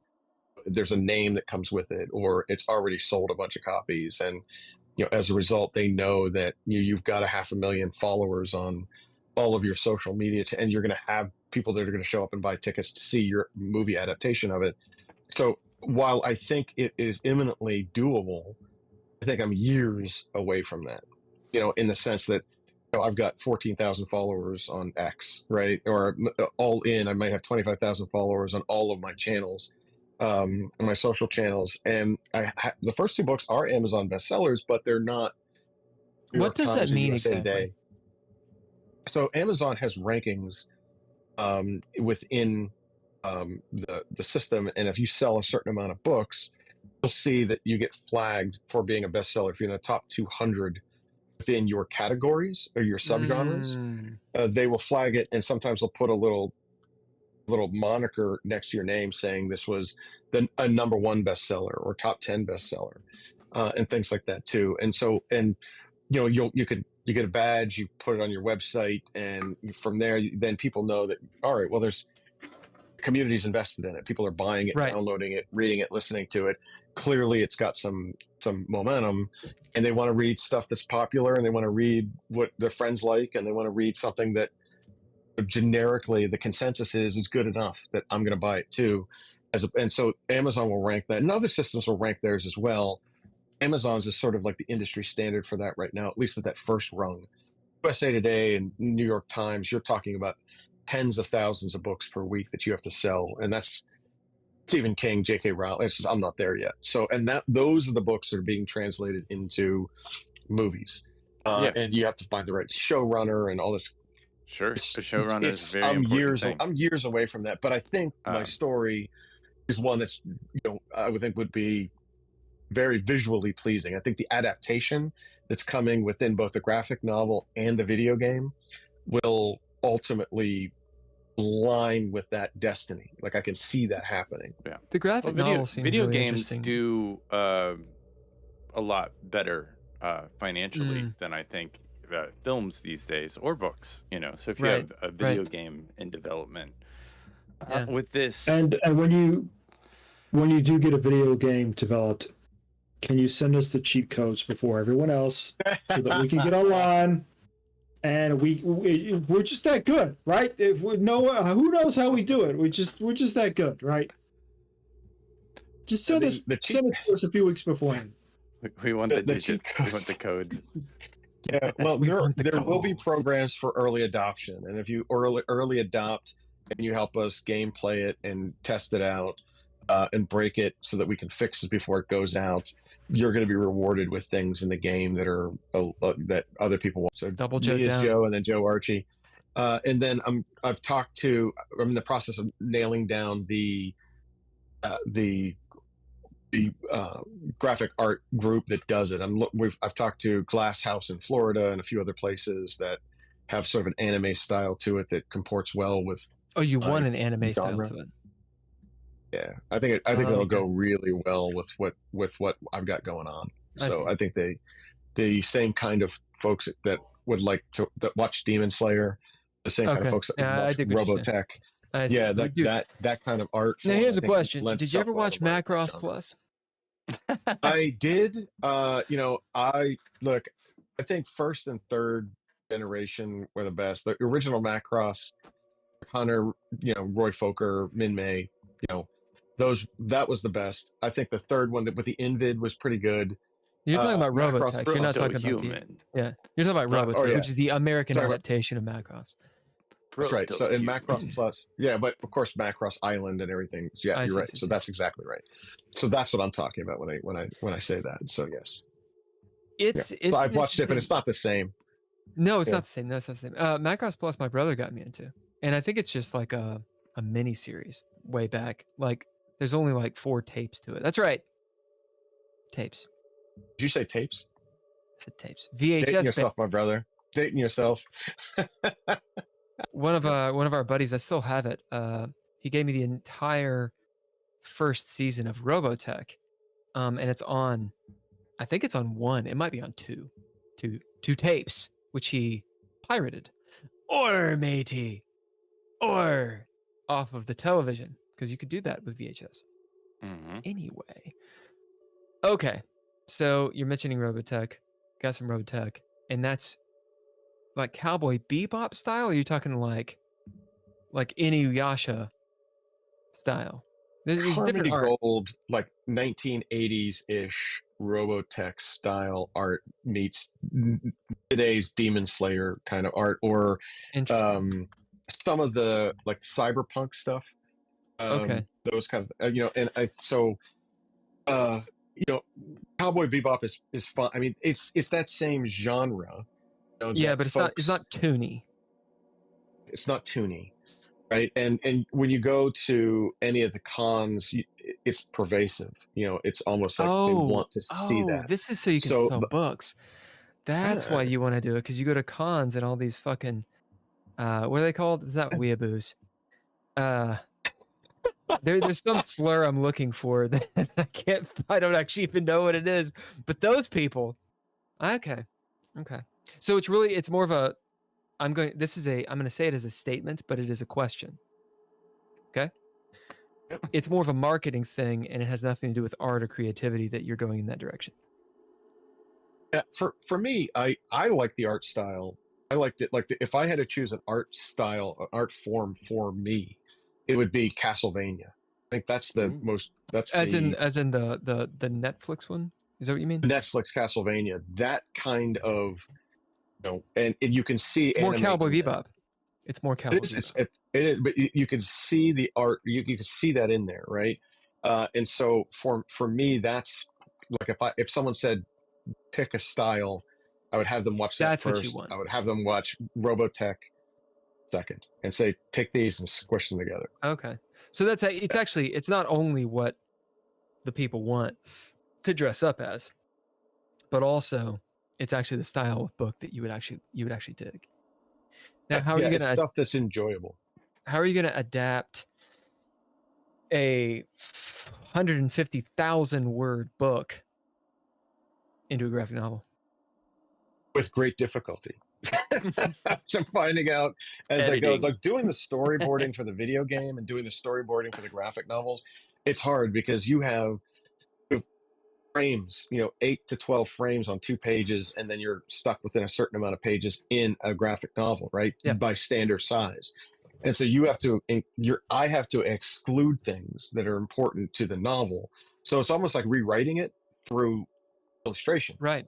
Right. And so I defer to the guys that know that well. Like I know my medium better than they do. I'm not going to tell someone who's making a video game. So you're going to let them do a graphic, and then you're going to do it. Overview. And I create the guardrails for them and say, guys, this is the main plot line. Stay within that. Yeah. You just delete the description. That's all you do. Is the scene description. You don't need that. I see it. You just delete that part. It just goes right in. It comes right out. No problem. Yeah. What do they say to and each I think other? that's all you need. Like the good fight, right? It's like you have to go. Yeah, and I know what I know, and I know what I don't know, and I don't know how they do with their stuff. So, but I've seen it, and so the first couple of chapters have been done. If you're reading it, you're like, oh wow, he's read my novels and interpreted. Yeah, well, you use those to go and sell it. You sell the concept of it, so people can see it, and they're like, oh, I get it. Like I know where you're going with this, and this is adaptable. And that's how we've gotten in front of some of the graphic novel houses because. Maybe I missed something. Okay, so the artwork, Joe Archie has already done the first couple deals, and then you went to Glass House or something, and they're like they convert you know, they take have Joe's the stuff and make it professional. okay. Right. And now you've taken that sort of portfolio, if you will. There's a word. God, brain's not working. It's not on firing on all 4 cylinders. That media package or whatever, Junket. and you're attempting to sell it. What'd you say? Junket. Okay. You take that junket and are selling it. How much did you pay him? The who? Joe? And Glasshouse or whoever these guys are. Glasshouse are still negotiating, but it'll be tens of thousands of dollars. Joe is doing it for equity. Yeah, that's right. So that's right. So but you can either what do you mean have equity? them do it for you. Well, Joe will own a portion of the profits that come from the ultimate He'll own a portion sale. of the graphic novel. Yeah, right on. And he's Because willing to do my that. publisher doesn't own it. Yeah, that's right. Yeah. It's right on. So like I own the rights to that, right? Yeah. If they do art, I Interesting. feel like you should get some royalties for that art, you know. As an artist myself, So like I totally well he's put in the downtime and he's put in the sweat equity and the elbow grease. You put it in. So we cut a deal where he designed a few things for me. He did some fan art, and that's how we got the chance to meet. And then he does some stuff for the video game company. How did you do it? Go on, sorry. Oh, I was gonna say I just met him because he was an artist with the video game company that I'm working with. How did you broach the subject of, hey, here's a contract? Because contracts between friends, in my experience, has always been an issue. Like, not necessarily a bad thing, but it's always a challenge. So with Joe, you mean in particular? Yeah. Yeah. So look, I deal in a world of contracts like every day. So for me, I look at it as protection for him and me. If something is wrong and it wasn't contemplated within the rubric of the contract, then we can negotiate that. But for the most part, you're basically setting expectations for work product for him, work product for me.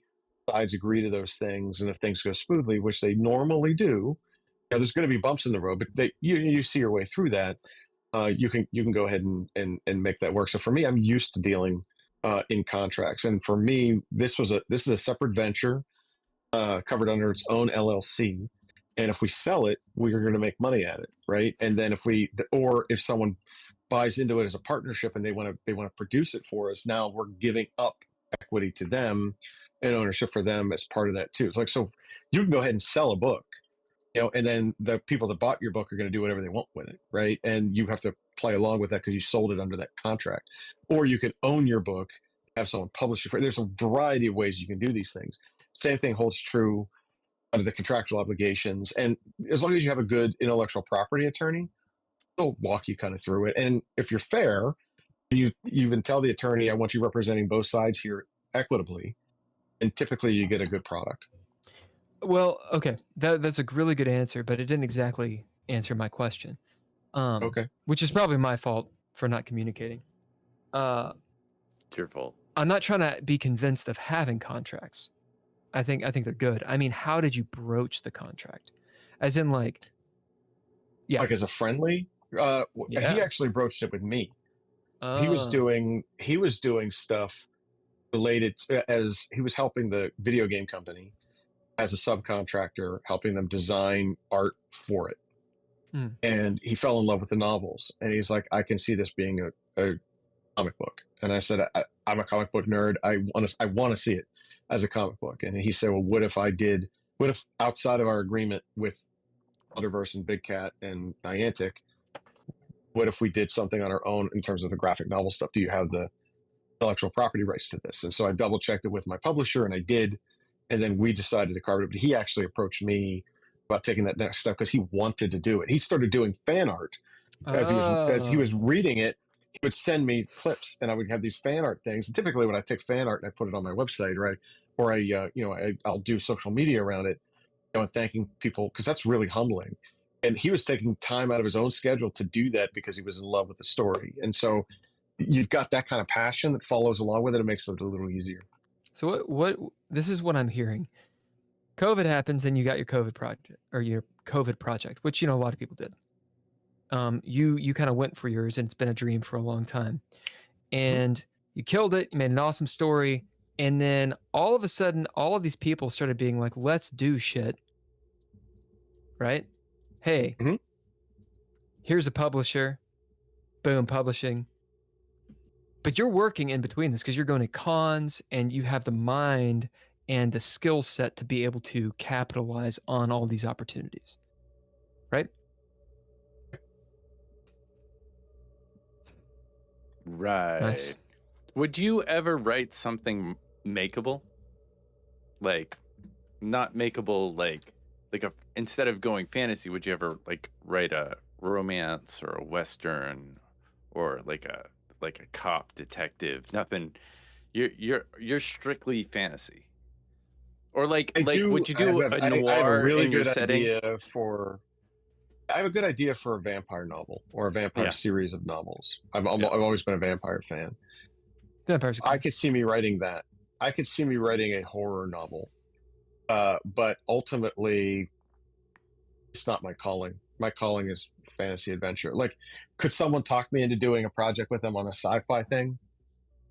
I don't know, maybe. You know what I mean? It just depends. Like, I don't want to call myself a one-trick pony, but I think I might be. You know, like I know my lane, and my lane is fantasy adventure. I read sci-fi. You know, I read horror novels. I love that kind of stuff. But I just think this is where I belong. And if I could do like a contemporary urban fantasy that has vampires in it, yeah, I could see myself. In fact, I know I'm going to do that. And part of me is putting that off because I don't want to screw that up. I want to become the best writer I can be before I do that, because that is a step away from where I am. And you know, I also think there's something to be said. Many authors don't cross the Rubicon and do multi-genre work because of that. Like Stephen King, you're not going to go look for his romance novel. Yeah, that's where Stephen King. You know what you're going to get, right? So, and once you get, romance you've is earned pretty that hot right brand, now. you don't want to screw up that brand, right? Yeah. But romance is hot. I mean, that's what I think. I think so fantasy romance is kind of in. Fantasy is kind of a romance novel in a Tolkien world, though. I mean, but there's no romance in Tolkien. Is there romance? Right. That's why I said fantasy is right? like a romance novel in a Tolkien world. Yeah. Do you have any romance in your characters? Yeah, it's the unrequited love and the, you know. Yeah, but there's a romantasy subgenre where it's fantasy written with romance specific, right? I see. You know, for me, there's romance in my fantasy novels, but it's not the kind of romance. Like when I think of romance, there's a variety of things. There's everything from closed door romance to erotica, right? Mine is closed door romance within fantasy setting. You mean you don't talk about central? You don't go George R. R. Martin and talk about the nipples the size of, you know, Saturn's rings and the color. My stuff is very PG-13, so there's some kissing, and I allude to things, but again, I want the majority of people. Camera I want tilts a 13-year-old not being able to read it because so his YA mom or dad doesn't want them to do it, right? Yeah. I want to drag, because those people I can drag into it, right? They'll be my readers for life, and I want them at 12 and 13. Yeah, you got Princess Bride blocking me. Joe, is that the truth, or do you just want the sales? What do you mean the truth? Well, okay. What I'm asking is it truly that you want to start people off young on the fiction and then be able to take them throughout whatever their life is? Or is it YA novels are just a better marketing tactic? Which either one are fine. I'm not dissing it. I'm just asking. No. So the truth is, my novels are not YA novels, but they're YA acceptable. There are certain things that you have to write that will qualify you as a YA novel, right? Okay. Mine do not qualify as a YA novel, but as a young adult previously, I would have read my stuff at allegedly. I would have read this at 12 or 13 years old, right? And my parents wouldn't be upset with me because there's sex scenes in it. There's violence in it, but I'm seeing that on my cartoons, and I'm also seeing that in the movies that I go to, and Disney has it, and Star Wars has it. So Sure. that's my level of violence in these things Sure. because I want to capture that. The second reason, And there's no sex in more Star Wars. So When Just I saying. but used to they work, allude to it. You know, there's a kiss between Princess Leia and Han Solo, and and there's a Mm. baby that it has begat Kylo Ren. I mean, there's a story behind it, right? So like Right. you figure that out as a young adult, you know what's going on anyway. sure. But ultimately, beyond that, a lot of young adults read this genre. They read sci-fi fantasy. When you get older, you have a tendency to just kind of float away from those things, and and get more into more realistic things, and so you become less and less of a fan unless they're super popular on TV. Right. You Someone's don't dress up making like the Game of characters Thrones anymore. stuff. Right. So you want to capture it. them now when you got them, and then you've got them for the length of their life because they're the ones that are going to come to the con. Sure. Like In their 30s, like Twilight or Yeah. it's young. So your audience is 13 to 20 something, or 13 to It starts 80. at 13 to 80, right? Yeah. Yeah, it goes that far. I mean, I have mothers that never thought that they would read it, that met me at a con, that were there with their kids and read it so that to make sure that their kids would be able to read it, loved it, and are now emailing me. Like I just Nice. this one mother last week was like, "When's book 4 coming out? My daughter can't wait to read it," which is really me wanting to read it. And I'm like, it's coming July 25th. Like, and you plug it, but like, do you dumb down the way you write? Because I've listened to some of how you write, and it's pretty refined writing, but like usually a younger audience, you have to write in a kind of different way. Yeah, no, for me, I don't write for a younger audience. Like I said, I would not qualify as a young adult, or advanced young adult writer. You know what I mean? You just That's avoid not the what I do. sex and the more violent type things, and Yeah, I just make it a little bit more PG. It's PG-13. There are parts that are rated R because there's a lot of violence in my novels, and there's things that I Okay. want people to be scared about when they read it. It's dark fantasy, right? So there's gonna be deaths and blood and gore and monsters that I hope will give people nightmares, right? That's what you hope. Fair. Like Right? every D&D game, what's the first thing you do? Let's go murder some people. It's time to murder kill. Yeah. Fucking D&D. Yeah, so you kill Bored. monsters, right? And you grab treasure, Yeah, and you do things yeah. like that. So, that ultimately that's really kind of like the goal. And where, for me, I don't look at it as I'm writing for a 13-year-old, but I want my stuff to be readable so I don't get in trouble. A parent says there wasn't a trigger warning in there for blah blah blah blah blah. So and I don't want that, that backlash for it. So I'm cognizant of the fact that they're important to my genre. But I'm writing it for adults. And you're right, it is. I write. I've been told that my writing is everything from dense to Hawthornian. I know. It's not everybody's cup of tea, but in my realm, people like that kind of stuff. It's anachronistic. Oh, sorry. Can I? We talked. We briefly talked about this at the very beginning of the interview, and I just kind of wanted to go back, so we kind of brushed forward into publishing. But you said that the stories came from your D&D games, and that you gave credit to some of the players. Do you still play role playing Every games? Sunday, 6 to 10. Do you DM? I'm not DMing right now, but I'm typically the DM. So, do you have expectations for your players? Do you expect them to do research, or do they, kind of build the world for their character? And do you, as a player, like, what kind of research do you do in building it? What we've done as we've gotten older, when we were younger, we were able to do a lot more deep dive stuff and create a world and a realm and a map and everything like that. As we got older and everybody has families and things like that, we've leaned on a lot of the Dungeons and Dragons ish games to put together a guideline. So this last group, I did something that was pretty unique, and I used a monster called a time elemental. and she was trying to influence the characters who were first level, but they didn't know that they had already gone to 15th level, and that she pushed them back in time because they had failed. And they had failed a couple of times to defeat the big bad evil guy, which happened to be Tiamat.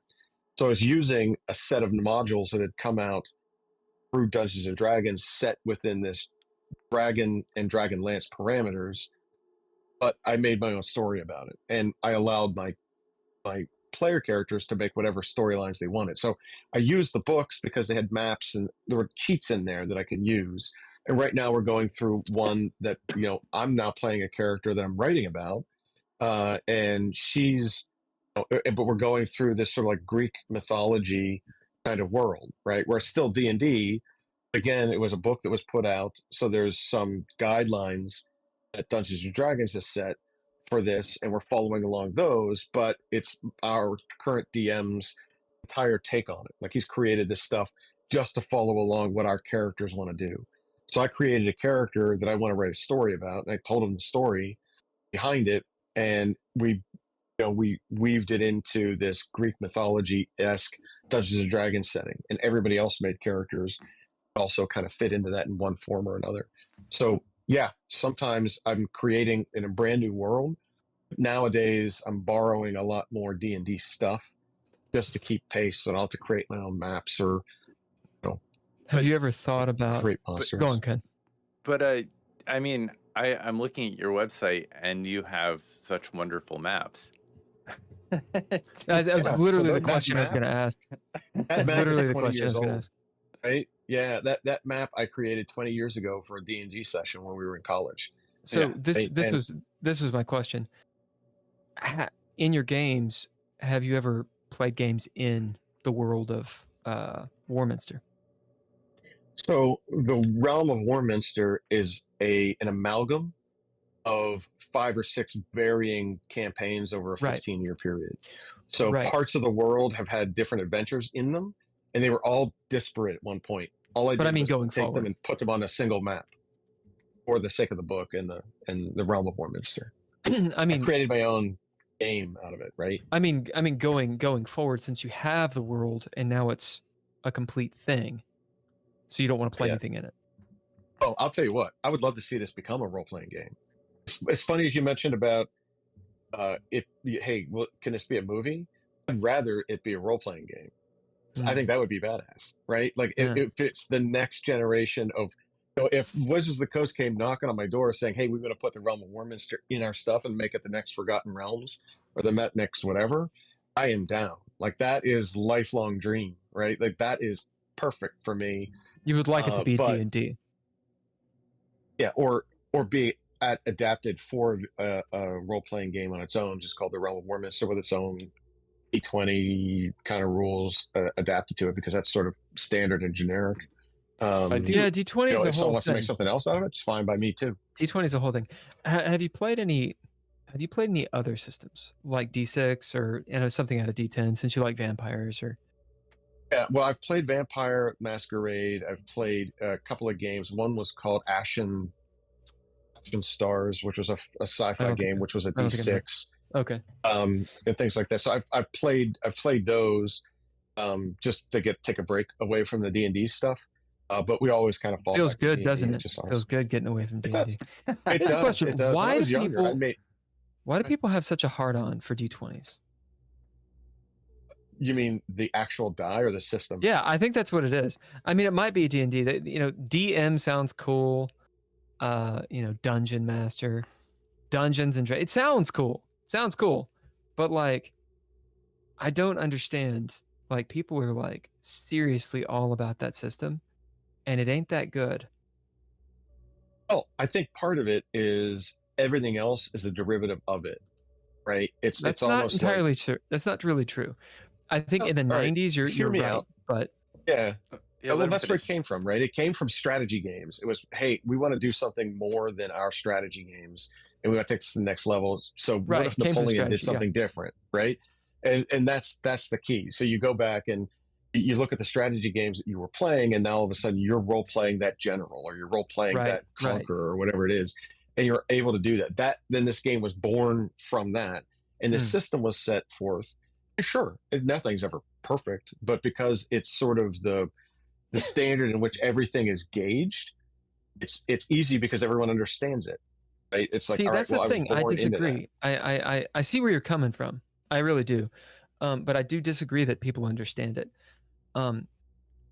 So it is a strategy game. You know, that's why there's a grid. And that was the problem with Fourth, which we don't talk about. Although I have been don't know what told you're that talking some about. people, yeah, exactly. But there's this new style of gaming, right? Which has been going on since really 3.5. And it's story first. And D&D is not about story. You can have plenty of stories. Obviously, you wrote a fucking book series out of D&D games, you know, that you'd created. But the system itself is a strategy game.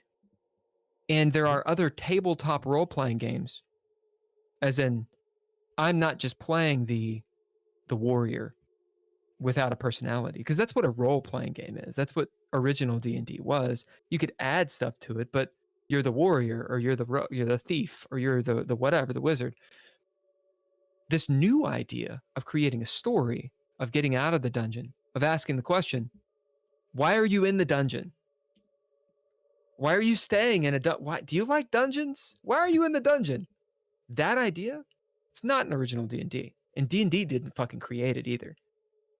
And there are way better systems that allow players to tell stories and that aren't locked into a grid. What's the deal? Am I off? Am I wrong here? No, I just think we're saying the same thing in two different ways. Right? Maybe let me try it this way. Yeah. D&D started out as a game that it was the first of its kind. Right? It was the next step. You're now starting to role play. Role playing can be taken in a number of different ways. Like when you play Vampire the Masquerade, I know people that are serious enough about it that they dress up for it. They play randomly. They'll go to places in the city and do things, and they dress up, and they're characters, and it's almost like method acting. Sounds awesome. That's role playing, but there's very little game around that, right? Yeah, right. Because there's not a game, there's no board. Until you do something, you're like, okay, you like throw hands or something. Right, yeah, you're going to throw a tennis ball at me as a spell. Like it's in live action role playing. There are things like that too that people take to varying degrees of level. This was always supposed to be tabletop. When you think of tabletop, what's on the tabletop? It's the board, right? It's Risk, it's Axis and Allies, it's any of the chit pieces that are on there. It's on a tabletop. I'm playing on a tabletop, and we're all having this group delusion where it's not really happening here. It's happening in our minds. But in order for me to see it, right, you're now drawing on a grid. You're drawing on graph paper. We're seeing it online, or someone's building stuff around that so I can see it, and then that does put me into a dungeon or a castle or a field of battle, right? And here's the question: why do you have the grid? Now, I'm not talking about D&D. I'm talking about why do you have grids and minis? Well, I think that's a different style of role. That's a different style of gameplay. There are people that play Warhammer, and there are people that play a variety of games that are derivative of that come from that, where they use miniatures to set up. And you could see these displays everywhere. If you've gone to any of these, like not Ren fairs, the retro cons, things like that, where they're literally playing miniature war games, and they have certain players, and you move, like you have pieces on a Risk board or a Parcheesi board. It's the same kind of thing, and they're playing those games that way. So I think that the two come real close to one another because D&D's kind of taking inspiration from some of that. And they're like, hey, that's the kind of stuff the Gygax and the guys were playing back in the day, and they wanted to put some role playing around it. And so it could be different.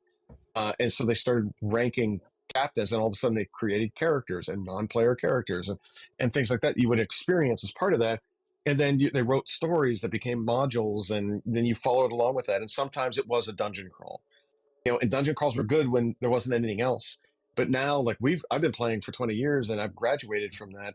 A lot of our stuff is exactly what you've described. It's over, in this case, it's Discord. On Sunday, it's going to be Zoom, and we're all just playing, and there's a map there, and I'm getting stuff texted to me, and we do some of our own research. Sometimes we try not to cheat and do things because we want the DM to surprise us. And there's just it's a different style of play. But I don't care if Why- it's a D20, why D6, D10 always system. go into it's the it? same kind of game. What's that? Well, I disagree again because it's me, No. and I've got to disagree. I think D20, it's a great system for certain kinds of games, but for some reason, people just want to do D20, and I don't understand. Like, I don't get it. It's I the don't get industry standard, right? It It's is easy. definitely industry standard, but it doesn't have to be. And to boot, It doesn't have to be. You're to right. boot, it's this It doesn't. idea of like, so it's the most styrofoamy white bread, just Oh, no.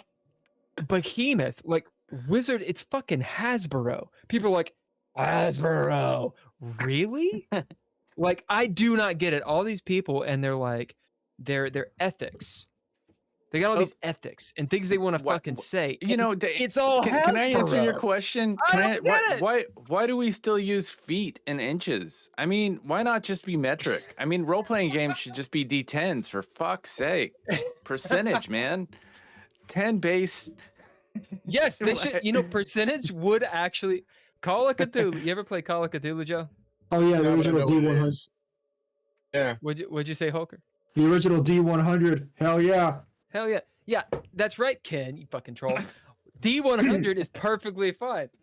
I don't understand the idea of D20. I don't Well, get it. it's I like mean, it's like I one played fifth. plenty of games with It's it. like 100. It's a fifth of 100. You're a fifth of 100. D6 is better.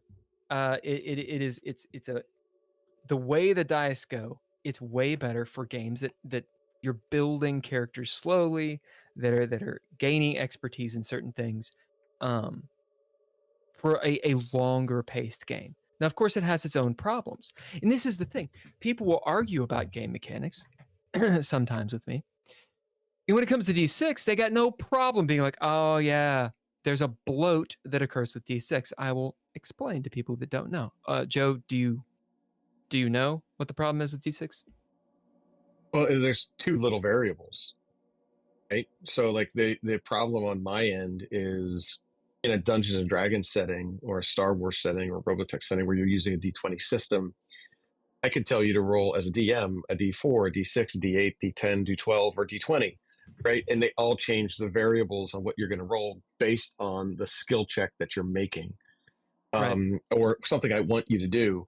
In a D6 setting, when I played Ashen Stars, which was a D6 game, you got points that you could add to your roll.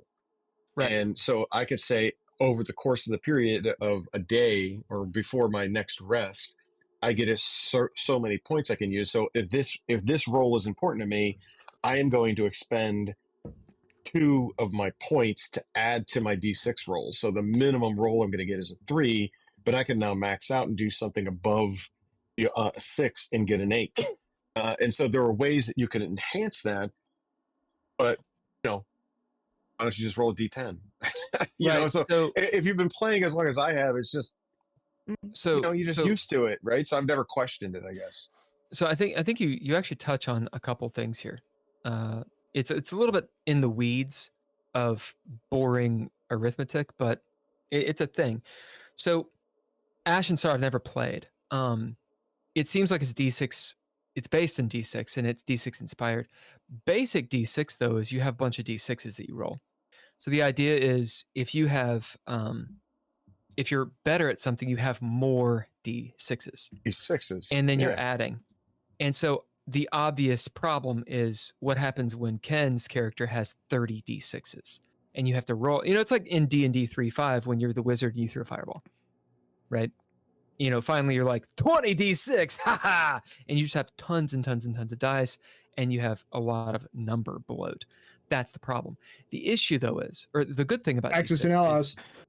Rules light. The good thing about D6 is when you start and then you get up to that certain point, we'll call it, since everyone loves D&D, we'll call it level 14. There's no levels in D6, but in the basic system, when you get up to a certain level, it's called level 14. Well, then it goes nuts. But before that, it's awesome. And the progression is great. And there's no suddenly you gain a level for some reason and now you get a bunch of shit that you have to decide in the game, in the fiction, why the mechanics gave you that shit, which is what level-based D20 systems do. So D20 suffers the same problem. That's why in AD&D they went down instead of up, right? Like, as in with FACO and this kind of thing. The idea of, I mean, you've played 3.5. That was how it's not how you started, but it's where you sort of cut your teeth. I mean, what's the DC for a lock in the epic dragon's lair? Is it 35 like it says in the book?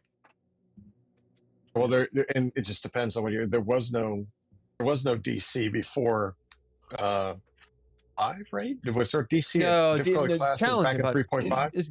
Difficulty challenge is 3rd ed.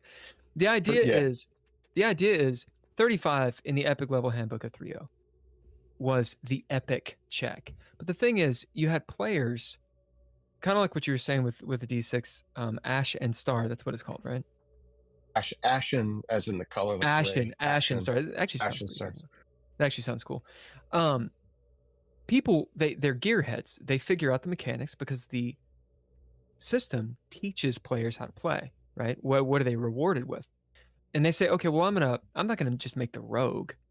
I'm gonna do this. I'm gonna pick this class, or I'm gonna pick this race. I'm gonna have this magic item. Get the mechanics right. So at 9th level, I'm rolling 35s. I'm rolling 50s. 15th level, dude, I'm rolling like 80s and 90s. What I'm trying to say is that D20 suffers from the bloat of numbers as well, right?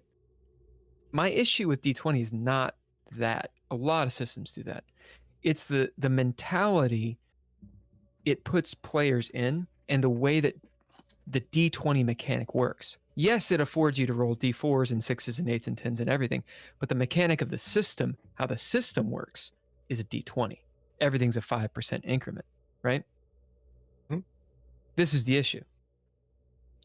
I am thinking about levels and what my players or what I should be encountering based on those levels. And then as I roll my D20, what bonuses I get to those levels. And none of this has anything to do with a story. The story's on top. And the story is bound by that. Which is fine. That's fine. But it's not the best. If you want a system that promotes storytelling first, D20 is not it.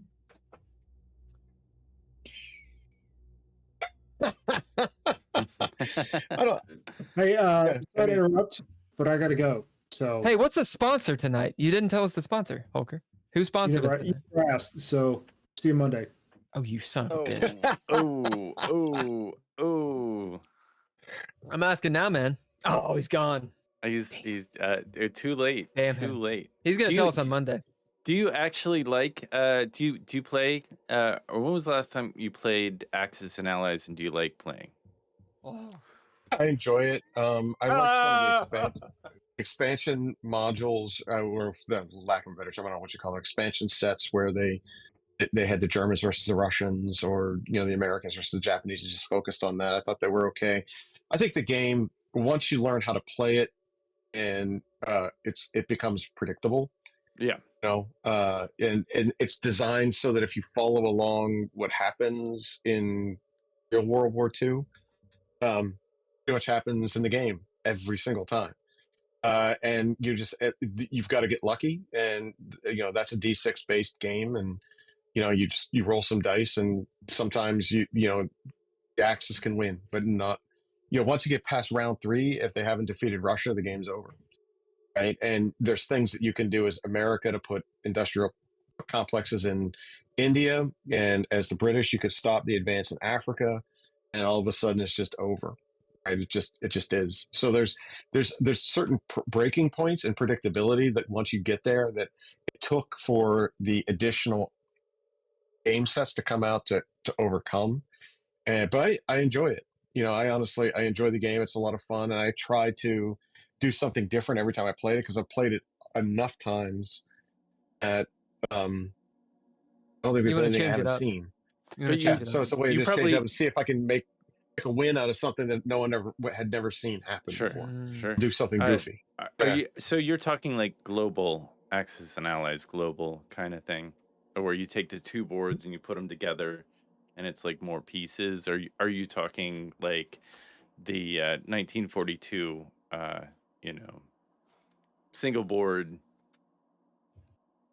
you know, original Axis and Allies? This is beyond me. You guys are the Axis and Allies guys. Yeah, so the single board Axis and Allies, and then when they came out with the 42, Yeah. which was only like the one set, I can't remember the name of it, which is just Germans versus the Russians, basically. Yeah. Is what it was. They had a couple of those adaptations. I like the global one with the 5-player setting, and everybody plays a different country, and you can work across it. My favorite game was Empire in Arms, Okay. which was a Napoleonic era setting. It was a chit-based game, and I think that was, again, if you followed the history of it, inevitability of Napoleon's downfall would happen, but depending on the roles that you had in the game, another D6 based game, and you could make deals and cut deals, and it was, you could change that game every time, but it was something you could play for 4 months and still not be done. It was as close to a role playing game without it being a role playing game as you can get, and it was hardcore. Hardcore history meets hardcore military strategy and tactics, and I really loved that game. Axis was great, but you could be done the first round. When you go from Russia to end with the U.S., you already know how the game is going to get played the rest of the time if you played it long enough. With the Axis and Allies. Yeah. If you played it enough times, you already know by the end of round one where the game is going. The game can be won or lost by the end of round one. If the Axis doesn't do anything, yes. If the Axis just sits there and does nothing, yeah, they're gonna lose. Do you have a favorite video game? Ooh, I like the NHL hockey stuff, but I'm a hockey guy. So, 96, but if I had to 95, choose, 94? no. I'm talking, if you're going to go back to like Blades of Steel and stuff like that, then yeah, I'll say that Blades of Steel was the shit back in the day. And of course, I'm a Madden guy, so I like those. I also like a lot of the more role-playing-esque games. So I'm not a big Fortnite guy, but I appreciate Fortnite for what it is. Halo was a lot of fun. Like I like those kind of games. And then more recently, I think Skyrim and some of the stuff that they've done around the Star Wars stuff has made pretty interesting too. But I don't think I mean I would have to say, if anything, it would have to be PlayStation NHL 2019, 2022, something like that. I think my favorite one was with PK Subban was on the cover. It was probably my favorite. Do you have a favorite food? For gaming? My mom's rigatoni. Oh yeah. She made the best rigatoni. Just ridiculously good. I'd have to say that. So there's this meat sauce. It was just the onions and the peppers and the veal balls and just ridiculously good stuff. And that with some garlic bread, you can't go wrong with that. Now, do you have food for? Do you have gaming? Italian background? Or... Oh yeah, go ahead. None whatsoever. None at all. My mom just made it because it was cheap when we were younger. We were kind of poor, and you can make spaghetti and rigatoni relatively inexpensively, and you would always have leftovers and things like that. But just reminds me of my mom. My special lady friend is Sicilian, and so we went to an Italian place, and she was like, "This place is Sicilian," and I was like, "Oh shit, is it?" She was like, "Oh yeah, this definitely Sicilians." Awesome. Food. I know. My wife is of Italian descent, and she doesn't cook. Yeah. It's like, the one Italian wife that doesn't cook. She must be Northern Italian. Oh. Not one of them red sauce gals. Yeah. What were you saying, Ken? You had a real question. And we talked about food. I was thinking favorite gaming food. But that sounds wonderful. Oh, sorry. Gaming food. So I have obsessive compulsive disorder. I don't eat or drink anything when I'm playing games because it'll get in the controller or on my stuff. So I don't touch anything. Sure. So good. Wait, what about when you're doing table? Hold on a second. You're saying that when you're sitting at a table, like around a table playing Dungeons and Dragons, you're not eating or drinking anything? Oh no, I thought he meant gamer as in like either way. I'm gonna screw it. Either way, just general. Yeah. Oh, if you're talking tabletop, Doritos. Yes. All right. Doritos. I could pound a bag of Doritos in any D&D session. That's ridiculous. Yeah, dude. What is your drink of choice at the gaming table? Arnold Palmer's. If it's the summer, if I'm enterprising, maybe a Moscow Mule. Okay. You know, and you know, I'll do that. You ever had a Kentucky Mule? It's with bourbon. They're so good. So good. Yeah. It's just with bourbon. I'll have to try that. Oh, dude. I like Moscow Mules. One of my beers of choice. I like Sam Summer Ale. I like Guinness, and I like the double box in the winter. Yeah. Things like that too. But for the most part, no, I'm gonna say it's Doritos or just order pizza and pound the shit out of that. Pizza's pretty good. You can't beat pizza and beer for a gaming session. Ain't bad. That's a good way to live. What is the best Pittsburgh beer? Like, there used to be a beer that was called Penn Pilsner. It was made by the German family, this Pastorius family that owned an old school German. A lot of Germans in Pittsburgh, and it was like an old school German beer garden, right? You would go over there, and they brewed like 6 different types of Penn Pilsner, and the best Penn Pilsner they made was their Oktoberfest, and it was ridiculously good. And then they sold it to. Then it wasn't good. And it went to shit. And it just that's the problem. So when you have awesome things that are then sold to bigger companies. That are then sold to bigger companies. It's just watered down. And yet people still buy them. And you're sitting there like, why would you drink that swill? It used to be so good. There's other things out there, but they just love this. So I know. So the Penn Pilsner, like, because people say Rolling Rock, or they always throw Iron City. Iron City is shit. Is it? Rolling Rock is mediocre. Yingling is pretty good, but but the other side of it was this Penn Pilsner was the brand. It was brewed through the Reinheitsgebot, which was like the German tradition of brewing. It was so perfectly good, and they would have their annual Oktoberfest beer, and you couldn't get it. It was so popular.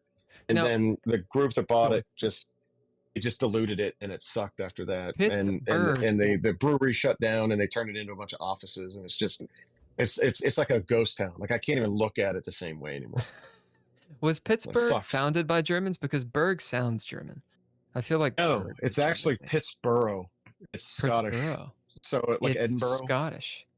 Yeah, so William really Pitt was a Scot who founded Pittsburgh, but because of the German influence, there was a lot of Germans that settled here because of the mills and the manufacturing, and if you go just east of the city, you have the Amish and the Mennonites, which were all German, and so we call them Pennsylvania Dutch, which is our version. Well, it's not really Dutch; it's Deutsch, which means German. So you got this German component in the central part of the state that is all Amish to Mennonite to all. You go down the river, stuff, right? You go down the river, you get down to Kentucky, and it's pretty much the same thing. I mean, it's German, Scotch, or Scotch Irish or whatever. So we've got German, Scotch, English. Yes. Yeah. That's pretty much here, right? So you've got, and then you at the end of the 1900 or the beginning of the 1900s, so the Industrial Revolution, you had an influx of Eastern Europeans to be workers. In the Westinghouse and the Carnegie factories and stuff like that were here during those days. But for the most part, it was founded, and there was the French and Indian War was fought here. That's right. And Washington was here, and there like a lot of that stuff happened here. And so you've got a lot of English, a lot of Irish, a lot of Scotch, a lot of French, definitely a lot of Tons of German, and influence. then boom, yeah, and now all of a sudden a bunch of Eastern European influence in the last 100 years. And it's strange because you could literally see parts of the city if you go that like the different churches mark the different. I mean, Pittsburgh's a little Chicago, right? It's like Uh, every 3 blocks you run into a little Italy or a little Poland or a little blah blah uh, blah blah blah. You know, those kind of things. You see that here too. You get a lot of that same kind of thing so wrapped in there. why do you stay in Pittsburgh?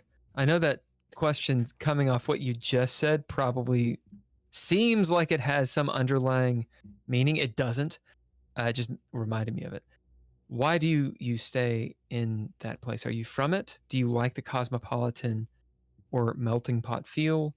Like, what is it that keeps you Yeah, there? like all of the above, right? So I was born here, and when you're born here, you're swaddled in a terrible towel, and everything is black and gold, and you just, you know, you get the brainwash early, and you start with that. But ultimately, it's a safe city with Mm, reasonable standards of living, so you can get everything you ever wanted here, and but it's not as expensive as it is in LA or DC or, don't you you talk know. And about I've LA. lived away, right? You know, like How dare I've you lived talk about away, Los you know, Angeles? and I went to school away. I've traveled the world. I've seen different things, and it's just, you know, it's always ranked as the best, the most livable city, or second or third. And we've got a great airport, but it's not that busy because we're not New York or DC or Philadelphia.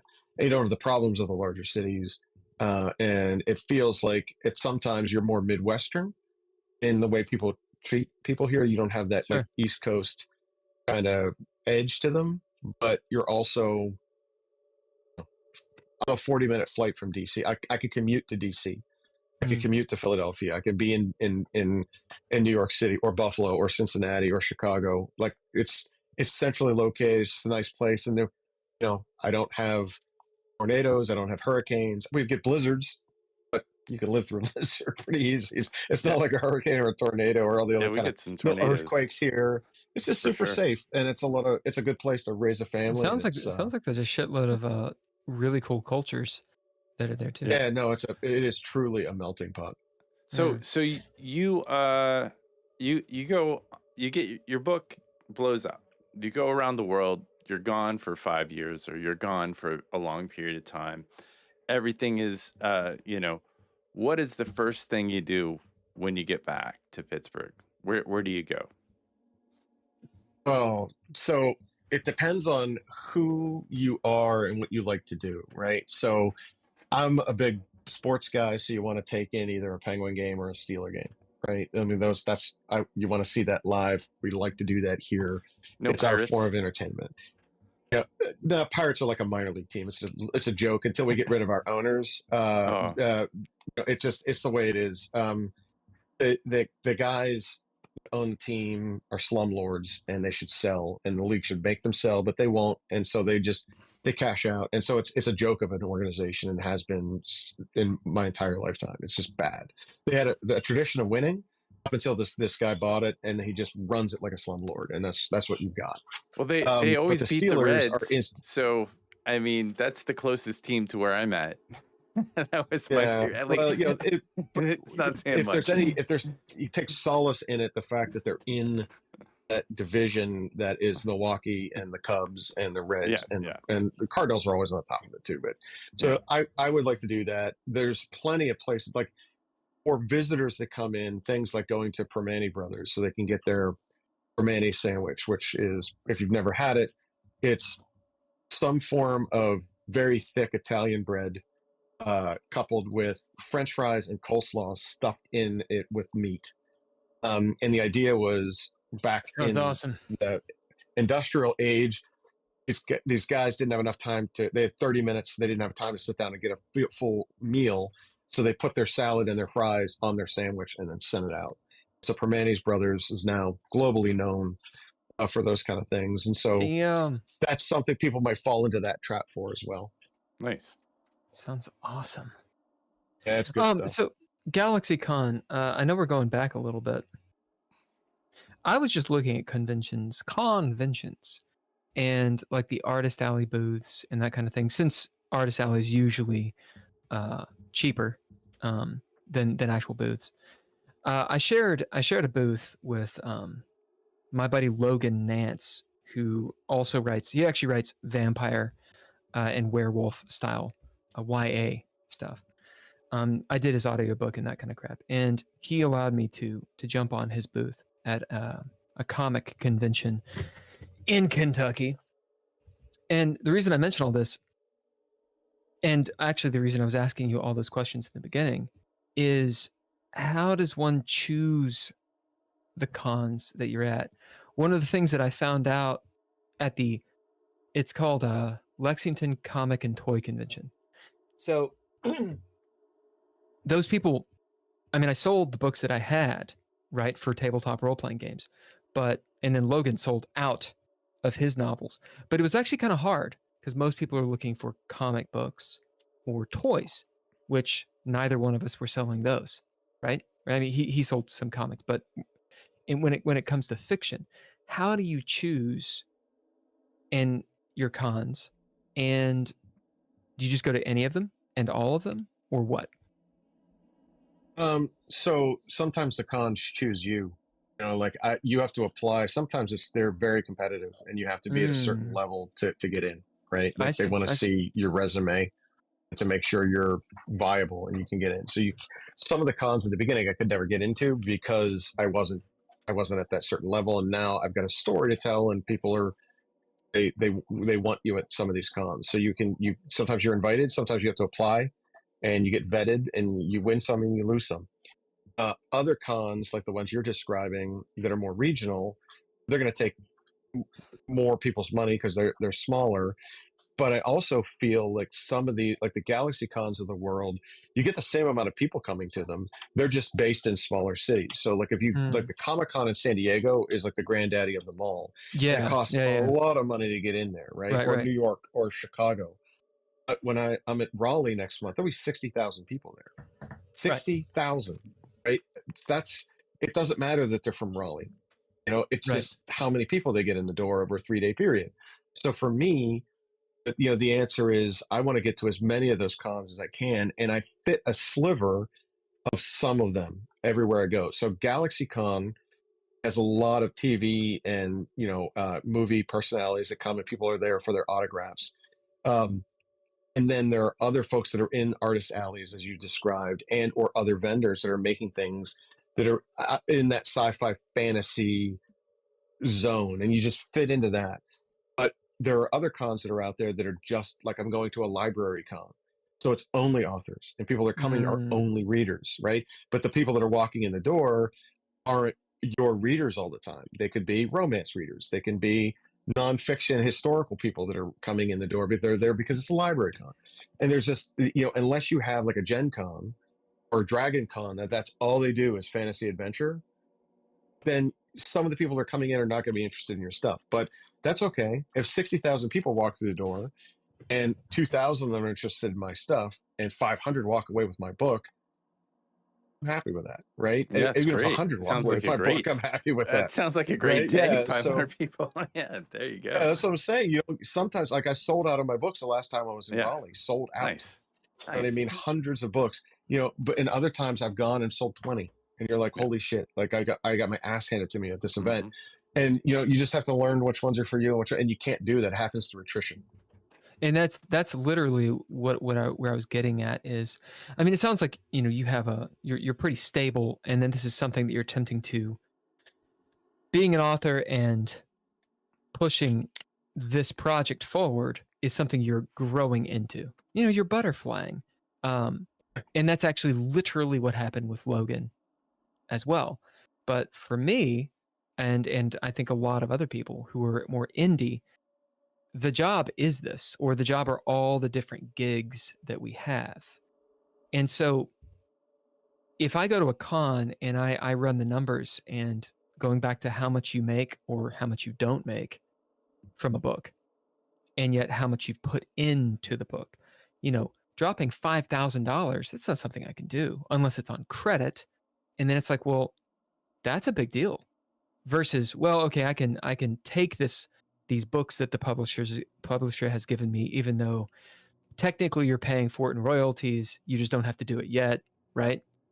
Or maybe you can afford 100 books or whatever. Like, if you're not making $20 off of a book, to pay for that booth, to pay for the travel, to pay for wherever you're staying, how can you possibly do that?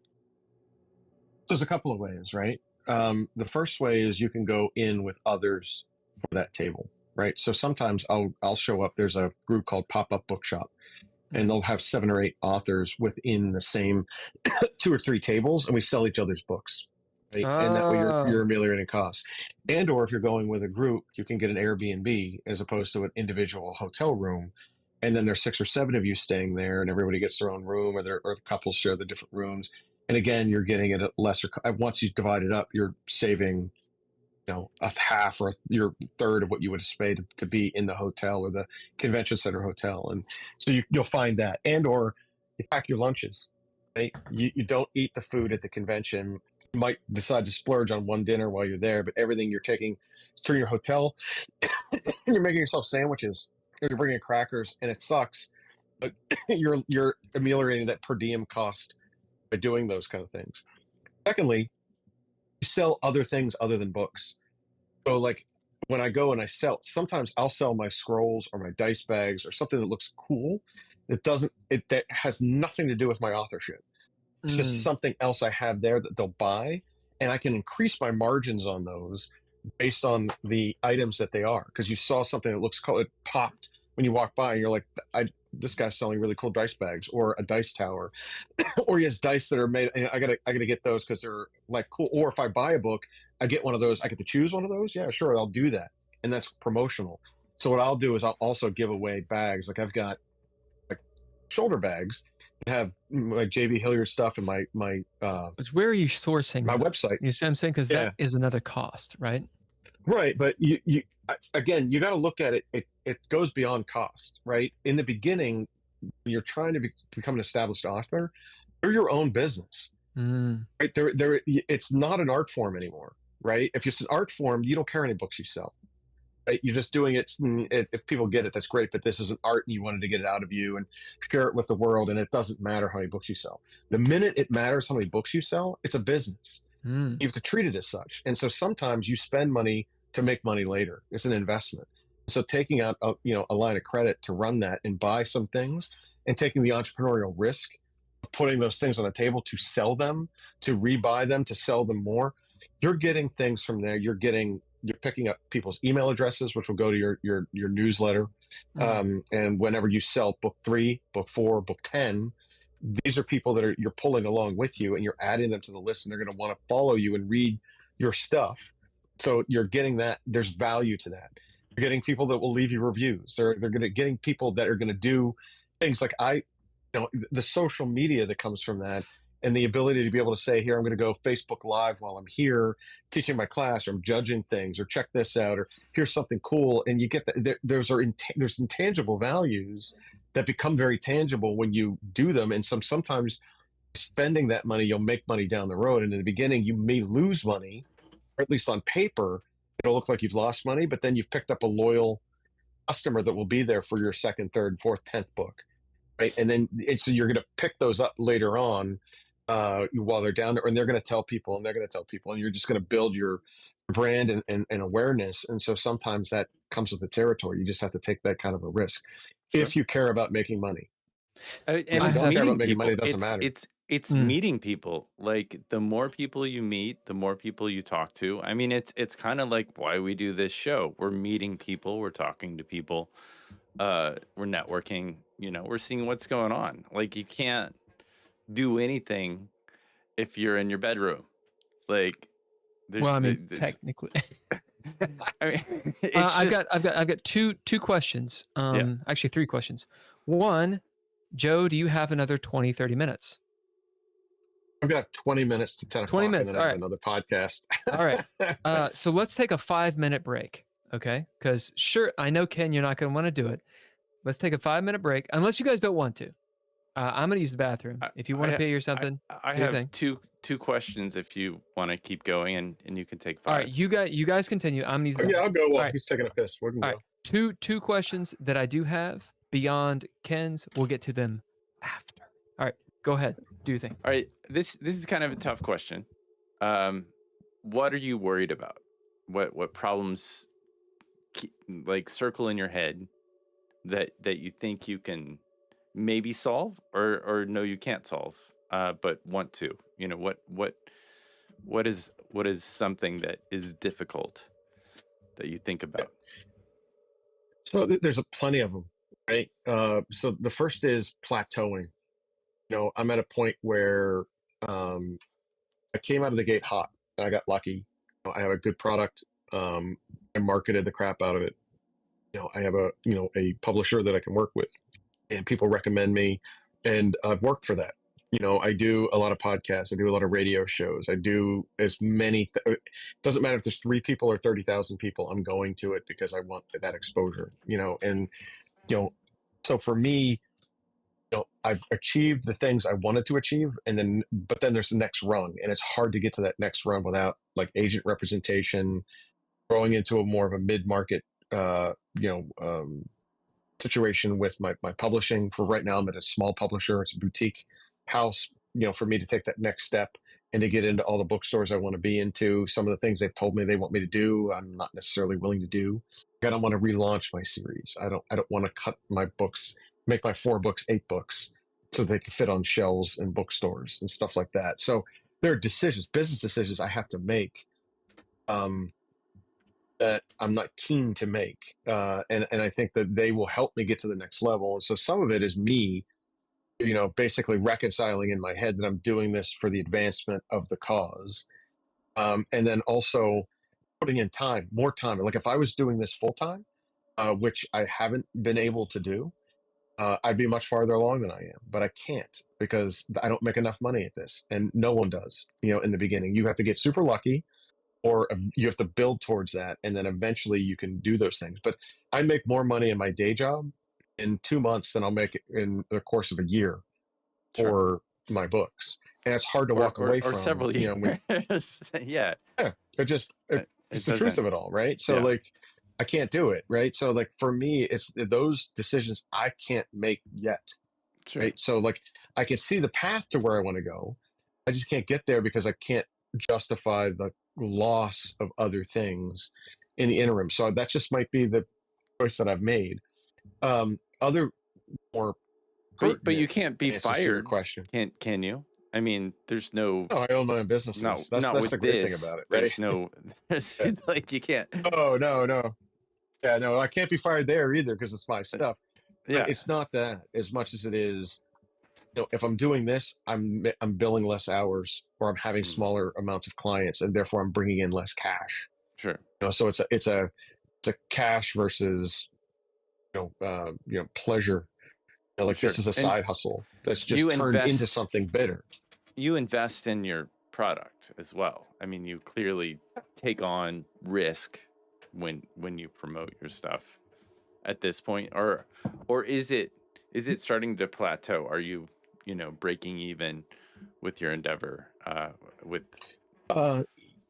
That's what I mean. There's a lot of stuff that it's a sunken cost that I'll never get back. I don't even try to get it back, right? Because I'm trying to do it so that I stick out. Like if I were an indie author, this is the problem with indie authoring. 80,000 new books come out on Amazon every month. Sure. Every month. That's 1 million a year. Right. You know, like how do you compete against that? How do you get people to pay attention to you? So you have to do the book trailers that I did. You have to go to the cons that I do. You have to do those things because no one will know you if you don't. Yeah. You're just you're lost in a wash of that Amazon sea. But if you have a publisher that has a 25,000 person mailing list, or you have a publisher that can get you on the brick bookshelves, or you have a publicist, which is different than your publisher, they can get you the right kind of interviews or things like that, or the right kind of reviews. And those are the things that I've been working towards forever. Right. And so you don't always get them as a startup author. Like you have to earn the right to do those things. And I'm earning my right to get into better cons and and I think with the video game and or the graphic novel being introduced in varying forms of medium, now people will take you seriously in other places. They'll be in a gaming system, they'll be in a, in a comic book store, and people will see me and it becomes a little bit more ubiquitous, which will lead to other publishing houses taking a look and saying, oh, okay, Penguin might call me, right? Or like your point before about a movie, they might say, oh, well, this guy's everywhere, we like what he's doing, well, let's talk about it, right? Sure. I'm just not there yet. And so my angst and reticence comes from not having the time nor being able to sacrifice the resource to do that on my own. I need someone to help me get there. If anybody can make a complaint about, being an adult, is that where is the time? There's no such thing as time. We're dragged off into 100 different ways, and concentrating at all is difficult. Have you noticed plateau post-COVID? Like, now that people are getting out and going out, does that help you? Because you're going to conventions and stuff like that. That helps, I'm sure. The COVID thing helped because people didn't have anything to do, so they'd stay home and read. Yeah, read. Right? Well, they could download the stuff and so you could do that, and Dungeons and Dragons sort of had its own sort of renaissance during that time. Are you guys talking about fucking D&D again? Oh my god! No. I leave for 2 minutes. You just mentioned, and then, you're right. Just like now, cons, it's just now. But the getting back, the cons coming back and being able to touch, like come out to something has really helped with sales, and it also, get a chance to see what people like and what they don't like about your product, right? And then you can change it if you need to make a change. I have one more question. It's kind of a wrap-up question. Then let's do my 2 questions. All right, go ahead. You get the wrap-up question. Okay. I have 3 questions. First,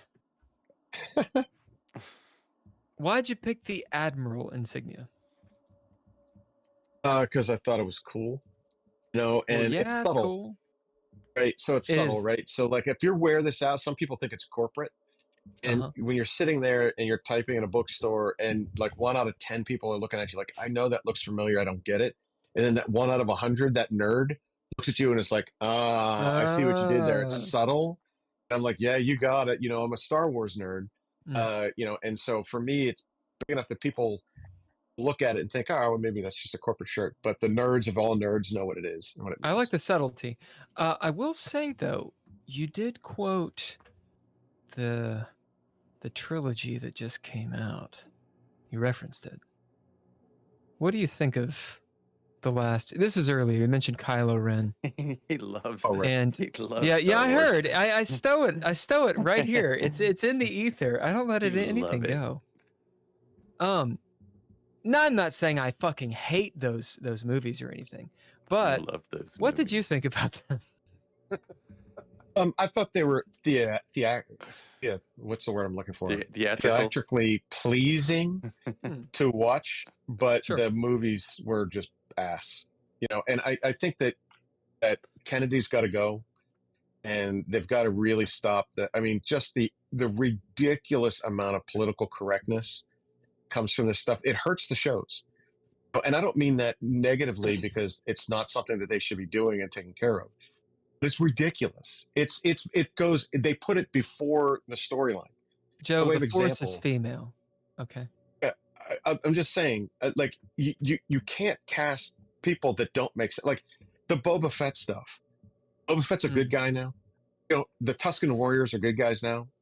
And Spice, you can't come up with something better than Spice. Well, didn't we just see that with Dune? Yeah. And it's basically drug running, and you're worried about, you market to kids, but you're talking about Spice and they can read through the lines, right? Yeah. Or the Mandalorian's been pretty good. You know what I mean? And I saw the first 2 seasons. I didn't see the third. Every one of the other, like the other stuff, just has failed utterly.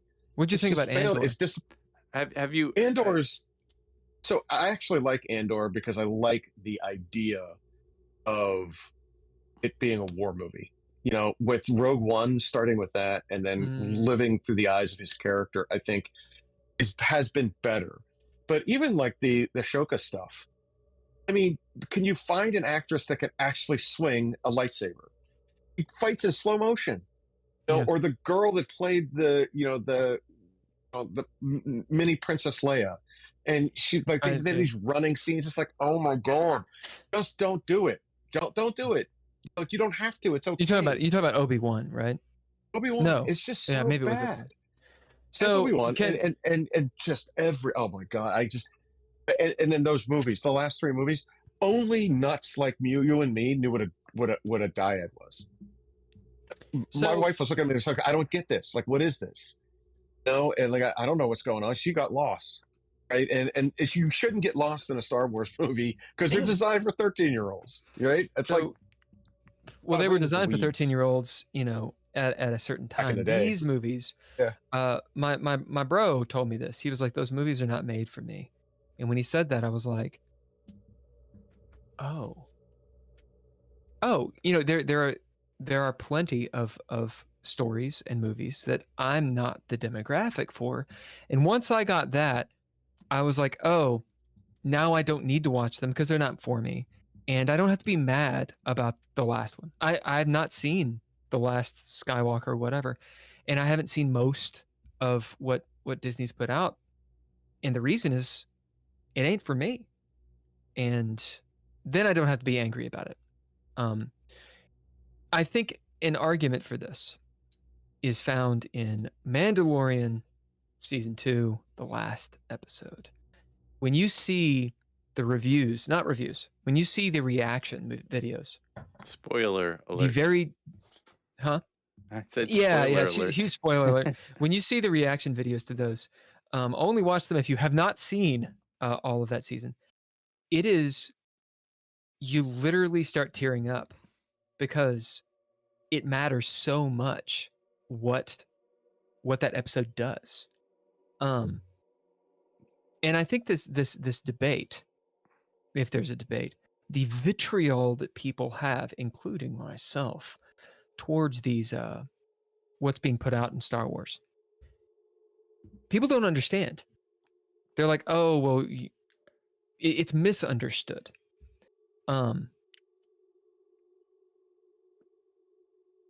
Why call it Star Wars if it's not Star Wars? Well, it's a brand that gets people to show up. That's called a bait and switch. Yeah, but I mean, I don't want to wake you up to a thing. I mean, I used to work for Marvel Comics. Bill knows this, and then I worked for Disney when Marvel bought Disney, and it's just the culture inside the system. It's not enjoyable. And you have to be a certain type of person to stay in it. I couldn't do it. I had to walk away. It was not fun. It's not art. Not fun. It's not art. It's a product. Business. It's business.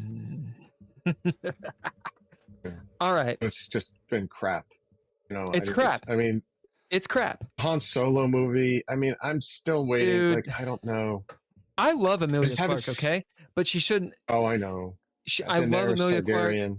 I love Emilia Clarke, but they did a disservice to her with that part. Rogue One, I thought was awesome. However, it had a huge problem with it. Was it a great movie? I would think it was a very good movie. You care about the lore, and you care about the story, and you care about the world, and the thing is like if you watch Star Trek or Star Wars or whatever, there's we have when was Star Wars? I have 45 years. It came out. Yeah, I have 45 years of experience with this stuff. Watching it, rewatching it, watching it. I didn't read any of the books, but if you read any of the books, whoever made those movies, they didn't read the books. No. So, Joe, this is an entire conversation. This is an entire conversation. I know you got to go pretty soon. I do have another one of these at 10 my time. I apologize. So nice. So again, so these are my last two actually things. The last thing is going to be word from you and promoting your stuff. Before that, would you be interested in running a new tabletop role-playing game? If you are, I will send you the PDF. Yes, I would. I'd love to see it. And or you are welcome to play with us if you want. I'd love that too. That would be fantastic. Right. So there's that. Now, last words. Ken, do you have anything else to say? Because he's got 4 minutes. My last question is, what is the most surprising thing somebody did in a game that you were playing, that made it into your book? Like, just shocking, didn't expect it, and then that item got put in the book, if any. Yeah. So there was a scene. One of my friends played a character named Montgomery, who I worked into the novel. He's the prince, and he's not a main character, but he's near main character. And in a D&D session, he was tricked into blowing into a horn of Valhalla twice, which increases the chances that it blows up in your face. And there was this massive battle where there was like 6 of our guys versus like 40 orcs, and he had to use it. And this Viking NPC that I was playing as a DM was like pointing his crooked finger at him, telling him that he needs to blow into the horn for the gods, and he'll never. And I literally, as the DM, talked the player into blowing into the horn twice. And of course, he rolls the worst possible thing, and it blows up and almost kills the entire party. Well, that was so classic that everybody loved it so much that I had to find a way to put it into the book. So the Horn of Valhalla became the Horn of Hammerstead, the book, and he signals the Viking battle at the Battle of the Falconrass in book 2, end of book 2, by blowing into the horn, signaling that they go into battle. So even though it didn't blow up in the books, it was part of the big battle scene, and I just They would carried have that gotten over. Like When they read it, they were like, I know what he did there, right? That was like a touching. Yeah, that was my favorite though, because it's one of those things where and this is the same guy he leads our lifetime in being killed by spears of annihilation. He died on it once by one DM 15 years ago. He crawled into. I was playing the redone version of Tomb of Horrors. He crawled into a spear of annihilation there. So the guy has a bag of holding. And it blows up on him. Like, you name it. He's died by it 3 times. And so but I can't. That's too on the nose, and I'd get a call from Wizards of the Coast lawyers. Yeah. Spear annihilation is such. It's one of my favorite items in the entire book. Okay. Hey, guys, I got to roll. Yep. Last word is on you. I want plug your stuff and give us a joke or an adage or a cool thing to say. So, a couple of things. You could find anything you need to know about me by going to jvhilliard.com. I'm really easy to find on social media. I'm at jvhilliard or jvhilliard books, depending on which you're looking for. And I always say, is sort of like my closing, may your arrows fly true. And it's something that I use as one of my monikers within the books. One of my main characters, Sir Ritter of Vulcaneer, his family trains him, and they always say, before he goes off to battle, may your arrows fly true. And I think for you guys, may your arrows fly true. This has been a great experience. I've loved my time here, and I really appreciate you guys having me on. So thank you again. Absolutely, man. Thanks so much. All right, gents. Yep. Peace out, dude. Late. The balloons and everything. Yeah, I like JV Hilliard. He's a cool guy. He's a realist. He's a realist. You guys vibe together on the Star Wars. Yeah, man. And I kind of wish that we'd gotten to that a little bit earlier. But I think that we had a lot to say about his book and his success and how to do that. We definitely went very deep close in the publishing. Yeah. It's very close to home. He's at the next level, if not maybe a couple levels beyond where I am. And what is that mug? It's my Satan's Is that an mug. eyeball? No, it's a. Oh, It's I love that. I love it. Is that Baphomet? it's Baphomet. You know what Baphomet? Anyway, yeah, he had a lot of. It was reminiscent of several of our guests. Luke Zellers being one, Sure. Tyler Foley being another one. Which if you guys haven't seen those, you should check them out. He's a They are lobbyist experts. who wrote a book and spent time in Washington, D.C. I believe if you go back just a few episodes, we interviewed a lobbyist who worked in Washington, D.C. that was a science fiction or fantasy writer. It's a thing. So COVID did a lot of that. When I've pushed DreadLore at gaming stores, one of the things that kind of is, I don't know if it's a put down or not. It kind of came off to me as a put down, but maybe it's not. People saying, "Oh yeah, you did that during COVID." A lot of people got a hobby over COVID, and a lot of people got Instagram famous. A lot of them got TikTok famous. A lot of them became authors, whatever. They started delving into themselves and manifesting something. I mean, DreadLore, ostensibly, one could say, I created it or finished it over COVID. The difference being, I had the time to do it no matter what, because I was, living on a shoestring and all that stuff, whatever. I think there's a lot to be learned from Joe. It's something that I don't enjoy. He's like, if it's art, you've made it. Does it resonate with people? If you're looking for book sales, you are talking about a business, and that is very hard for an artist or a creative or a filmmaker or an actor. Sure. Or someone who does those things. Or a podcaster. Or a podcaster to really digest, hey, what are you doing? Is it a job? Are you trying to make money? Is it a business? These are all the same questions. Or are you just doing it? And the fact is, there's no middle road. You either go full bore, 100%, treating it like what it is, or you're kind of deluding yourself, I should say, or I'm kind of deluding myself. That was good to hear from this guest. Well, it depends on your goals. I mean, if you want to make money, that's what you do. I mean, if you just like doing the thing, just do whatever you want to do.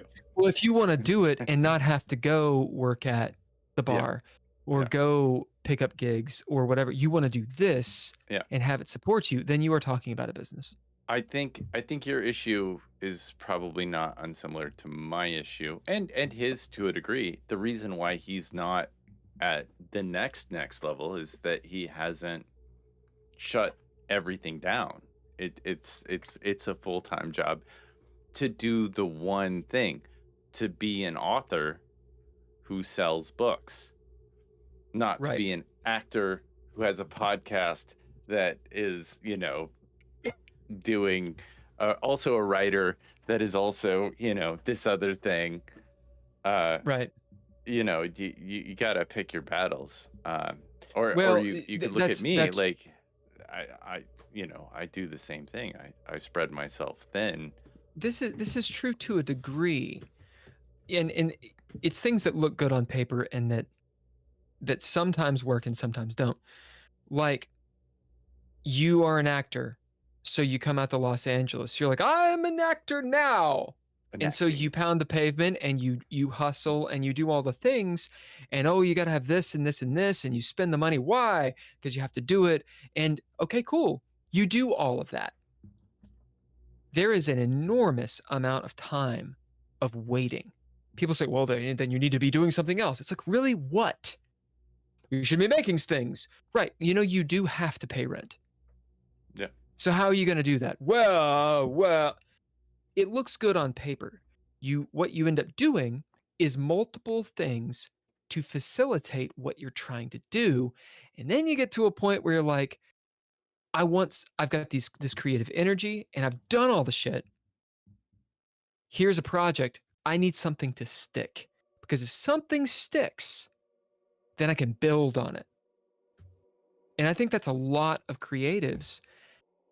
Yeah, you got to treat it like a business. We don't treat it like a business. Yeah, you need to focus. We do focus. It's just there's a lot of other time outside of GGP. There is. And also there's living where you live necessitates you got to do other stuff until GGP makes money. Yeah. You got to. Well, I mean, even say this podcast, if we were going to take it really seriously, we would spend the next few days pulling apart the good clips and creating short form media across social platforms.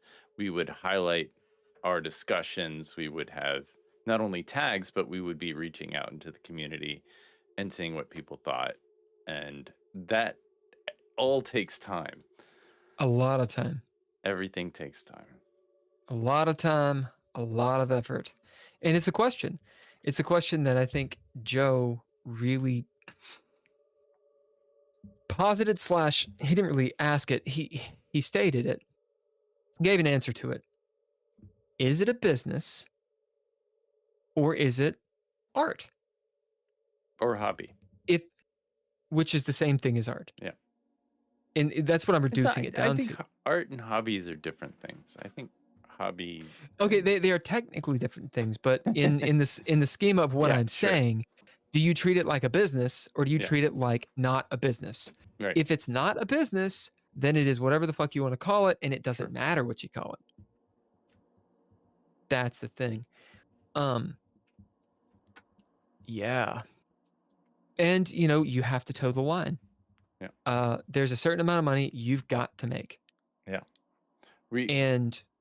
Yeah, I think also if GGP was a business, we would be on every day or 5 days a week as GGP and putting out shorter form content and talking through it. We could be, but like I again, it's hard enough just to have this amount of time to do this. Yep. You're right. You're right. Just to do what we're doing. You're right. Which is kind of when you came back into town and we were talking a little bit, and I mentioned the goals and the mission of Geeky Gamer Podcast and DreadLore Live Play Mondays and that kind of thing. That's why I was asking that, because I've come to this point of, okay, there's all these things, and in and of themselves, how do you do them, and what's the best way to do them? But there's a point where you have to sit back. I learned this from Richard Feenstra, which he's got a really good channel, by the way, and is a friend of mine, where you have to step back, and say, let me review what I am doing and compare it to where I want to go. That's a hard thing to do. Sure. Why do we do the Monday game? I've already talked about it. We hang out. Yes, it's entertainment. But that's really what it is. We're playing DreadLore. But we as a group are hanging out, and we're trying to make it cool, and we're being creative with it, and we want it to build. But do we treat it like a business? No. No, it's not a business. The Monday night game is us playing DreadLore and hanging out as friends. And if it gains a following, that is awesome. And then we start deciding what to do with it. Very similar to what Critical Role did. Mm-hmm. They didn't treat it like a business at first. Yeah, but they didn't.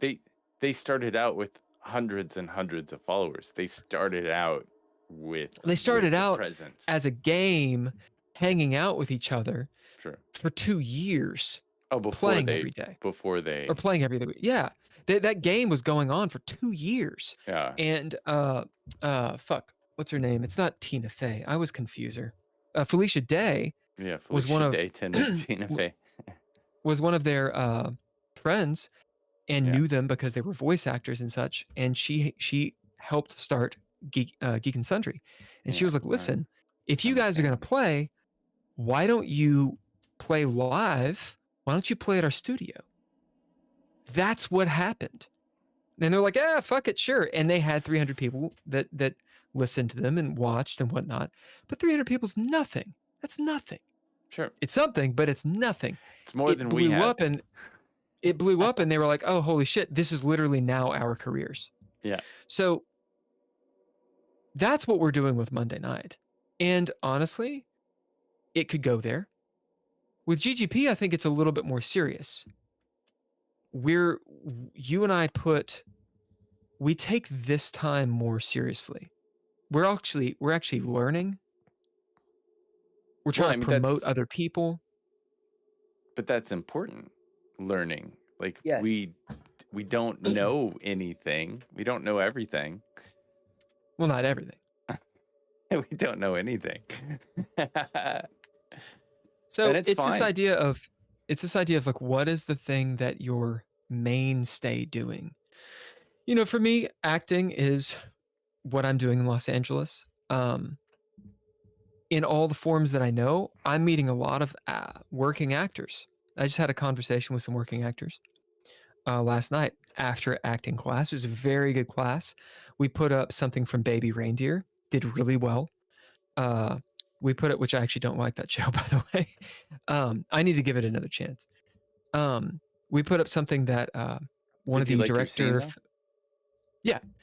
filmmakers, whatever, did, and it was awesome. Yeah, I'll actually post on my my YouTube channel, William Hurst. I'll post the thingamajig. Mm-hmm. Anyway,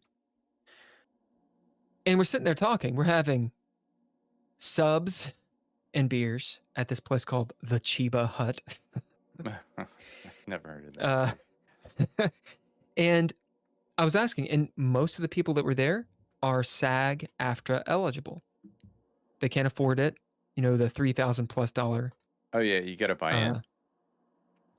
And I'm like, these guys have been, or these men and women and others have been working actors for a long time, and they're doing it, and they're you can see them usually as background, but sometimes supporting on different bits and pieces. Yeah, background is considered part of the stage. And my point is, they are doing it. They are pounding the pavement. They got the job to stay in LA to do the thing, and they've been here for 8 years doing that. Yep. And I'm sitting there looking at them like, okay, well, what do we need to do to take this to the next level? Sure. What do you got to do to treat it like, what do you do? And here's the answer that I'm getting to. Sometimes there ain't nothing else to do. I'm not saying there is. Yep. I'm not saying that's it, but sometimes there isn't. And people can easily be like, well, you need to just hustle. Go fucking hustle yourself into a toilet bowl. Hustling is going through the motions. I mean, hustling is literally, we are hustling now. Like literally right now, we are hustling with our mind parts. I mean, this is part of it. I mean, will anybody see this? I don't know. I don't care. They will see it. It is a part. It is a part of what we just do. It's part of doing. But then how do you take it? How do you continue? How do you make it bigger? If you don't do it, you're not even playing the game. Right. It's so. You dig what I'm saying though? Like you talk to someone like JV or Joe, as he wishes to be called. JV is just his author name. And it's like, okay, so you decided to write a book. Okay, boom, you write this book. It's a good book. Then you take the next step, which is what? Contact some agents to get a publisher. Well, it turns out he knew a development editor. Good. He knew someone that did that. And he took it to them. And they said, oh, okay. And they, through word of mouth, got him to the next step, and then boom, it happened. And then he moved on. That little bit of leverage, you know, he said it was unorthodox. It's the same thing it's the same thing in acting. Right. Yeah. So you came out here, you knew someone that gave you the time of day. Well, here's the question. What if you don't have that? Oh, well, then you send out letters. Okay, so let's say you send out the letters. You do that. You send out all the letters. Now what? Oh, you make stuff. Okay, you write the thing. You make stuff. Now what? Oh, you keep on going. Right. Okay, I get the play. You keep on going. You keep on doing the grind. This is called hustling. Yeah. 8 years later, what do? Oh, you keep on going. You know, that looks really good on paper. But there's also a point where it's like, You're doing treat it like a something wrong. business. Yeah. When does it fail? Yeah. When do you say, I'm not selling enough sandwiches. And Instead of selling sandwiches, we should sell something else. Or we should innovate. When Yeah. do you do that? And the how reason do it doesn't fail is because that's what you want to do. It's not failure This if art, you're and it's not business. Yeah, it's art. This is art. What we're doing is art. It's fine. You know, Tyler Foley. Mm. Very, very much. He seemed like he was in a lot of things. He seemed somewhat successful as an actor. You know, he still went in a different direction. That's not his main shtick, and that's, you know, it was like he had those parts, but that was not a big deal to him because that's not what he wanted. He's a good-looking guy. I think he wanted to be a pro hockey player. Yeah, I think so. He's Canadian. They all want to be hockey players. Yeah, but you know, he found. We should get him and JV together. Yeah, motivational speaking. I mean, I feel like if we don't do a GGP hockey team, and we might as well. We got a cool just quit. logo. Yeah, and Lucas, I'm sure Lucas plays hockey if he's allowed to leave that. Speaking of which, we do have, for anybody who cares to know, we do have t-shirts. Neither Ken or I have one. I don't have one, but we do have t-shirts. Have I sent you the link to it? I think you did. It's you know, I should It's cool probably buy t-shirt. one. I feel like if I buy a t-shirt, I want to redesign it. I'll buy a GGP. Why? I'll just buy a GGP. It's a cool deal. It's Ken, you're not supposed to say that. Like, oh, you shouldn't get that one. I wouldn't buy that one. It sucks. Are you fucking kidding me? I mean, I think it's probably really comfortable. This is the artwork here. This is the Let's see art. No, I'm saying that you are being the artist. You're like, yeah, I made that shit, but it fucking sucks. You shouldn't buy it. That's an artist. There's a GGP. That's an artist. Yeah, it fucking sucks. I don't like to wear logos. I can't shit. Jesus, man. Fuck. It doesn't say 42 on it. It doesn't say like No. 42 on it or like Hitchhiker's Guide to the Galaxy. It has nothing to do with Douglas Adams, so I don't really want the t-shirt. Fuck, it doesn't have a D20 on it, motherfucker. I need like it's got a I got so much D12 vitriol. on it. Well, D12 is cool. Yeah, it is a cool fucking shirt, is what I'm saying. Send me the link again. Yeah, guess. give me a second. Let's promote our shit. We should. Sorry, I'm getting server Did you want- 500s because. Go on. What? Did you want to do a clip for a promo? Are we at that place where we could do a clip for a promo, or We might as well. We're on. I mean, what do we You know. want to say in our promo? hold on. Let me finish this really quick. Watch I'm gonna- GGP. It's every I'm gonna Thursday. Live at 7 p.m. Ah, It's so cool. That's so cool. This is the Yeah. current shop. I think Redbubble is actually is shitting out right now. I'm getting server 500, which means their server is down. But that is the link. Oh, nice. Yeah, I guess we should. What is it? Yeah, we talked about it. We had a conversation. Like, we need. I thought you said you sent it. What did you I say? did. I sent it in Discord. The same place. You motherfuckers. I didn't I get it swear. in Discord. Oh, you sent talking it to about? the wrong one. You sent it to not. Like, I can't use my second Discord. You have to send it to the one. So not This Ken one. Howl to No. the J. So if I respond to that, then I'll disrupt the whole. You can't disrupt stream. it. Like, that'll just be Don't it. disrupt anything. I like it how like my favorite one is the lady with like I'm gonna bring up the shirt. Yeah, bring up the Okay, fucking here we shirt. go. Yeah. My favorite one is the lady with the gray shirt. I mean, she sells. Does it work for you? Yeah. Why the fuck doesn't it work for me? $18.68. You too can have this gray. Like the gray is the one to get, I think. You should go black. Black's way better than gray. But I mean, I'm a mod, right? Like I'm not all black. I don't know. You're a mod. Oh, man. You can also I get got a grayish shirt. Look at the. It's gray. It's got the line. It's like. Oh yeah, it is gray. You know, when you're right. You're so red and gray. There's a bunch of cool swag on here. Redbubble is actually quite cool. Yeah. You got the logo on a bag, which I don't see the logo on the bag. We get 50% of it. Nice. Is what it is. Oh, that's great. And you get a T-shirt. Yeah. I get an active T-shirt. I also hear that, you can become like, and for $3 a month, you can subscribe to our. Yeah, is that on our Patreon?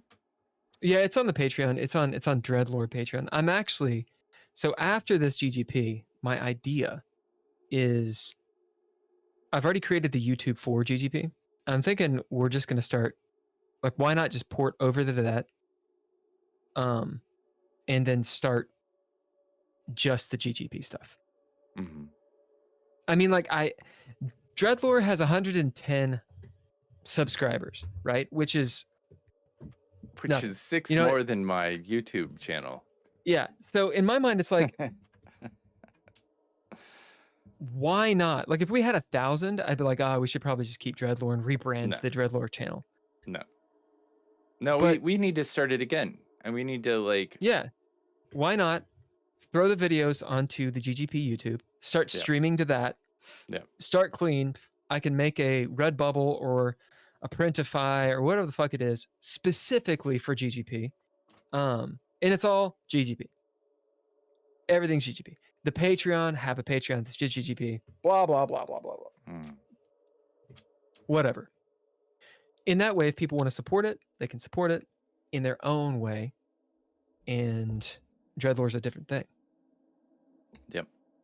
It's a lot of work. Yep. I mean, we do that a lot. We do the back end. We do a lot of back end. A lot of back end. We're back end kind of guys. I feel like I'm always going through the back door over here. I'm a backdoor man. That gray one is my favorite. Anyway. I guess if I click on it, it's going to give me options for colors. Like, yeah. She kind of reminds me a little bit of Macedonia.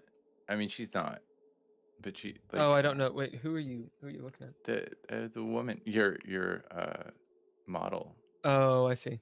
It's not, but she just kind of like, and then that little tuck in the front. That little tuck in the front really gets me. I mean, if in what way? Next, seriously, really next St. Patrick's Day. I think we're having two different conversations right now. We're all a little Irish. Next St. Patrick's Day, we are having two different conversations. You can get the green GGP shirt. Dude, that looks good. It's kind of like a Ninja Turtle shirt. Yeah, well, and it matches your background, your current background. Yeah, it's the only color that works on my sunset lamp. All the rest of them, the lamp has started to die, so they all just like blip out. Green is the only one that works. Yeah. Anyway, we do have swag. Anyone who was watching us is now not watching it. We're down follow. Hilarious. We're gonna have some viewers? Yeah, we had 3 or 4 that was going on. Now we have 1. That's me. Yeah, that's me. Oh, it's me too. We have so we just have 1. Yeah, Geeky Gamer Podcast is watching us right now. Yeah. And the actual channel is watching us. Oh, nice. Anyway, my point is the rebrand is a good idea. Just making it all GGP, and that's something that I can do I think by next Thursday. I need to fix up the website to make it a little sexier. So the contact form is actually going to the right email, you know, the guest list and all that stuff. That's going to be a little bit longer because it actually takes some code. When it comes to short form content that we're actually posting on to GGP and going through the video and all that crap, it's going to be on you. It's going to be on you to make it. That's just the truth of it. But the question is, do we treat it like a business? Because if we're not to the point yet where we are ready to do that or willing or whatever, that's fine. That means what we're doing is above and beyond. And we might as well build up the infrastructure. It doesn't cost anything but the time that we want to spend on it. And we shouldn't browbeat ourselves for keeping it that way. Sure. This is something we're keeping up every Thursday, pretty much. And so long as we're willing to do that and it's not getting in the way of things that we are treating like businesses. Business side. Yep. If we're going to treat it like a business, then yeah, that requires effort. Well, and also a direction. Like, this is the question I was asking JV. Okay, I've got this book, right? Hold on. What book is that? I don't know anything about I've got the book. book, Oh. right? I got this fucking book. So it's a big Haas book. It's a nice book. It's sweet. It's a great book. It's expensive. It's expensive. You lost that page. No, this is a manual from something else. I was using it as a bookmark. Yeah, nice. It's a badass book.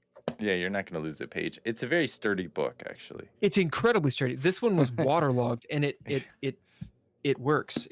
I'm really surprised that it held together, and it was like completely waterlogged. Swelled a little bit down here, but it's okay. Anyway, my point. It was immersed. What? Now what? Now I did this as an indie author. Why? Because it's a tabletop role-playing game, you know? So, well, now what? Do I take it to cons? Okay. I'm thinking about the price. I'm thinking about, you know, I've got art. I can sell that. Yep. Blah, blah, blah, blah, blah. But you have to have a goal. And that was the interesting idea with where I was going with JV. Okay, you wrote these books, or you wrote this book. What's the first thing he did? How do I get it published? Why? Because now he's got 500 books he didn't have to pay for up front. Sure. To sell. Is he making money off of it? No. If he's selling those books for $20 and they cost $20, he's not making any money. In fact, he's in debt. Yeah. To the publisher. Sure. Because they don't give you anything. Right? Just like bands. Just like being in a band, you get signed to a label, you got to pay that shit back. But he thinks he's not doing something stupid. He's like, I'm doing this to get the word out so that I get to this step, And once he's got a little bit of followers, which he has, once he's got the accolades of the Amazon bestseller and all that stuff, which he has, then he gets the attention of people to say, oh, I want to do artwork. Let's make this thing that we own, that we're going to do. That's what I'm talking about. With GGP, hitting every Thursday, cool. Building a YouTube channel, cool. Where do we take it? What's the next? Because you and I can pour time into this. Oh, absolutely. And we will. Yeah. And we will bend over backwards, but we can do that needlessly. If we're going to treat it like a business, it's got to be treated like a business. Yeah. Well, I mean, there's a lot we can do. There's a lot we can do. And you can always do more. But I'm not talking about that. Yeah, but see, that's what I'm saying. That's not the right way to think about it. Yeah. That's the way an artist thinks about it. Sure. Oh, I could build a sculpture that's 35 feet tall and has thrusters. Yes, you can. Yeah, but when you start treating it like a business, sure, it has to work. But what he was talking about was investing in your product, and I think that's where my mind was at. We have to invest into it. Right, but the We numbers are. have to work too. The numbers Yeah. have to work. But I mean, that's part of the investment. Like, in order for anybody to even see it, like sometimes, you know, people put money into this stuff. So Mm-hmm. uh Yeah, but where to put the money? that is the cons. So what we I've should been do thinking is about go to it. cons. No, I think there's an inexpensive way to do it. I think the short term, we need to have little mini flyers, and we need to take those and put them on bulletin boards for like game shops, and you know, because they have those bulletin boards at game shops, and talk to people. Have you ever been a flyer guy? I have. I mean, unironically a flyer No, guy. I've I'm gone. sure that you've flyered, but I've flyered unironically. Like I remember in college, I threw a party and we printed off 7,000 flyers and gave so many flyers to all our friends I don't think it's a thing unironically. anymore. I mean, It's not. it is it's kind I'm of. talking about like a slightly larger than business card that you stick and you post, and people, like, you post by a bathroom. I don't know. It doesn't necessarily work. It doesn't not work, and you get one at a time. And that's what we need. Is we need people here and there. To me, a goal would be to get infrastructure for what we do. People to say, "Oh, this is kind of cool. I want to be involved with that." Because until we get that, I feel like we're just us. Yeah. Because I don't have money to like throw at this, and I have time. And you don't have money to throw at this. You have some time. I really don't have money. But here's the So, thing: I what mean- would let's say we had $1,000, which is Yeah. not a lot of money, but let's say it was $1,000. Do what? What do we do with it? Hey, chat, what do we do with $1,000 to promote Geeky Gamer Podcast? Because you know, to me, with $1,000, you could pay for part of your rent. Yeah. But I'm not talking about that. I'm not talking Yeah. about that. What do we do? Assuming you had $1,000 to spend Yeah, on GGP, to do whatever. what do you do with it? If do you do it with it? depends on our goal. Do we want to reach more people? Is that what we want to do? Do we want to raise, like, our production value is our production value? Our production value is fine. Yeah.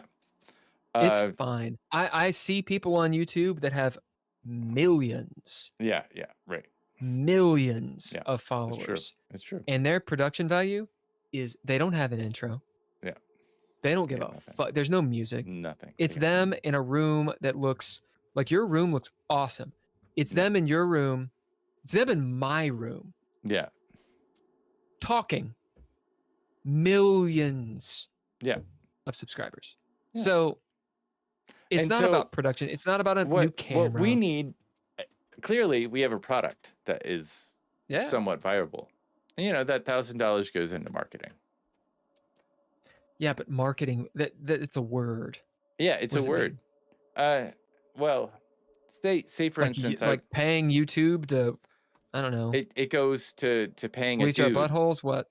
No, it's to paying a dude who fucking does social media, or, you know, a person, not a dude, a guy, a they, a somebody who does social media, like, and knows what they're doing. That it's paying an expert. If I had $1,000, and I wanted this to do better, I would pay an expert in social media to do social media. Interesting. So making short videos. No. No, then what? Whatever the social media people do to promote their thing. So they do. It's not making videos. It is not. It's their engagement. Oh, you mean being on social media Yeah. and engaging with people? It's not an influencer. I wouldn't pay an influencer. I mean, maybe that would help. You know, $1,000, you get somebody with 50,000 followers or 500 followers, or I don't know where the, you know, to be on Critical Role, if you want an ad on there, it's gonna cost you like $25,000 $100,000 Really? for like, I think it's 4 ads, 4 mentions. Whoa. So when we advertise dirt, I mean, and that's kind of where I want to be. So, you know, the idea is to get us from 110 followers to 110,000 followers. No, we're gonna go from 0 up to 500. That's the goal. Yeah. When you get Whatever that 500 is. followers, $1,000 you pay for the social media expert. Like, we do the content, we have the stuff. Allegedly, this is our Allegedly. stuff. Yeah. I mean, if we're halfway interesting, and I think that, you know, a lot of the stuff we're doing might just be an exercise.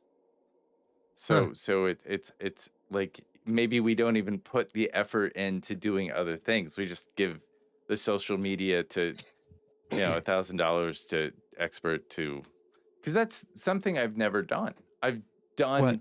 so many viral videos. I mean, my views are in the hundreds of millions of people have seen my work. But, you know, here I am. But it doesn't translate. It doesn't translate. It doesn't matter. Yeah. It doesn't translate, and it's because this is a bit of now I'm being hypocritical. It's because the things that have gone viral, you're not treating like a business. Well, no, I mean, it's not me. I'm not at the top. I'm just in the system. I might have been the second or third person down, but the people, that stuff, you know, if you're a band, you're at the top. That it's like, that's what is important. You know, You mean you've worked on projects that have been viral? Yeah. My first viral project was in 2001 or 2. You know, I did I don't think we had viruses back then. Yeah, we did. I did a music video called the Fuck Song on a now debunked website. It was iFilm, and it went viral. It went big time viral. You had a domain called iFilm? No, there was you gave it up? No, there was the domain iFilm. It went viral on iFilm. It was pre-YouTube. It was a video. I was gonna say if you owned the domain, or if you had at least iFilm, you should sell it to fucking Apple. Yeah, no, I get it, dude. But Spike TV bought it eventually, which I think that was FX or some. Yeah, I remember Spike. I don't know if it's still around or not. It's not. But before, I think Spike TV, maybe it was VH1 or MTV. One of those places bought it, and it was VH1 Classics, or it was music video thing. Anyway, it doesn't matter. It's spaghetti at this point. It's the same thing as saying MySpace, you know, or Friendster. People don't know anything about that. They don't know. Nobody knows. Like, it was, and we complained about MySpace, and, you know, honestly, my shit did pretty well on MySpace. I was a top artist in my little genre. Dane Cook, from what I understand, his entire rise has to do with with MySpace. I was approached by Dane Cook's people. Really? Back in the day. What'd you do, Ken? What happened? Well, I interviewed for this job, and, you know, I'm not really all that different than I was. I was broke. I was an artist. And they're like, can you do this work? And I was thinking, with the equipment that I had, I would have to carry this tower, this Macintosh metal tower. You have told me that. That's right. Yeah, across the fucking country. And I was like, they're not going to let me fly that on a plane. When I was like, yes, I can do this stuff. Get the job, buy the laptop. That's super awesome at that time. That would be shittier than your laptop. I could have easily done the work that they asked. didn't think about it. You know, it was a me defeating. I was more than an expert in filmmaking to do that, and I saw what came of it, and they did shit compared to what I would have done. So but why didn't I you also do it? didn't. I didn't get hired. I wasn't hired, and I'm fine with not getting hired because I didn't think he was very funny. I was like, "Are you kidding?" I was like, "What is this guy? This guy's not funny." He's performing. I've seen his. I went to the Laugh Factory with my brother when we first got out here. Yeah. And so I'm on their mailing list. I haven't gone back because I can't afford it. But he performs there quite a bit. 20 years later. 20 years later. He used to perform for like 50,000 people. He went through a whole thing. Yeah. He went through a whole thing. But the thing is, now he performs for he doesn't 50 have people. Well, Laugh Factory's bigger than that. But I mean, you know, like in a night, 100 people. 600 people, just as a guess. Like 300, 200. It's a cool venue. I have a feeling that he's performing there because he wants to perform there. Yeah. And they let him. He's nobility. He could just walk in and be like, "Hey, what's up?" He doesn't have to wait in line because he's probably funny too. Did you see him? No, I have a suspicion that he's really fun to see live. Like maybe on a YouTube video. He's very physical and awkward and Like I have a feeling Dane Cook is really funny. Is he, you know, are his jokes the most complex? Probably not. But that's not his shtick, you know?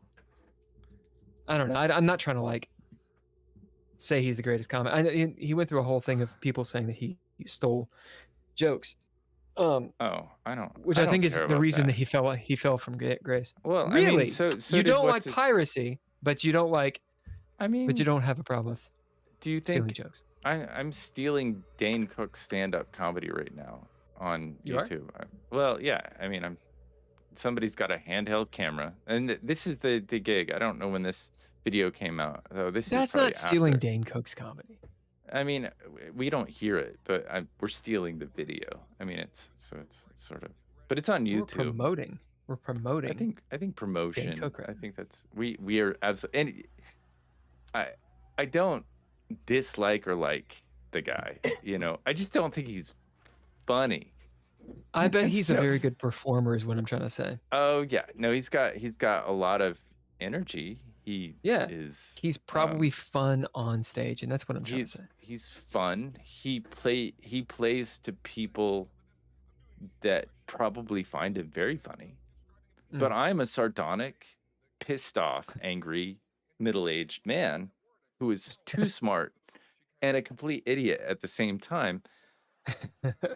And so I have a certain taste. Whereas, you know, I have a feeling you would like it. Maybe not. Maybe. I need to go see him, and then I can come back and be like, "Yeah, it sucks," or "Yeah, it's fucking awesome." He's like the like a comedians dried that out I piece of saw. cardboard or something. You mean because he's been around a while and isn't at his peak? No. I just think the things he talks about are just. It's not shocking. It's not.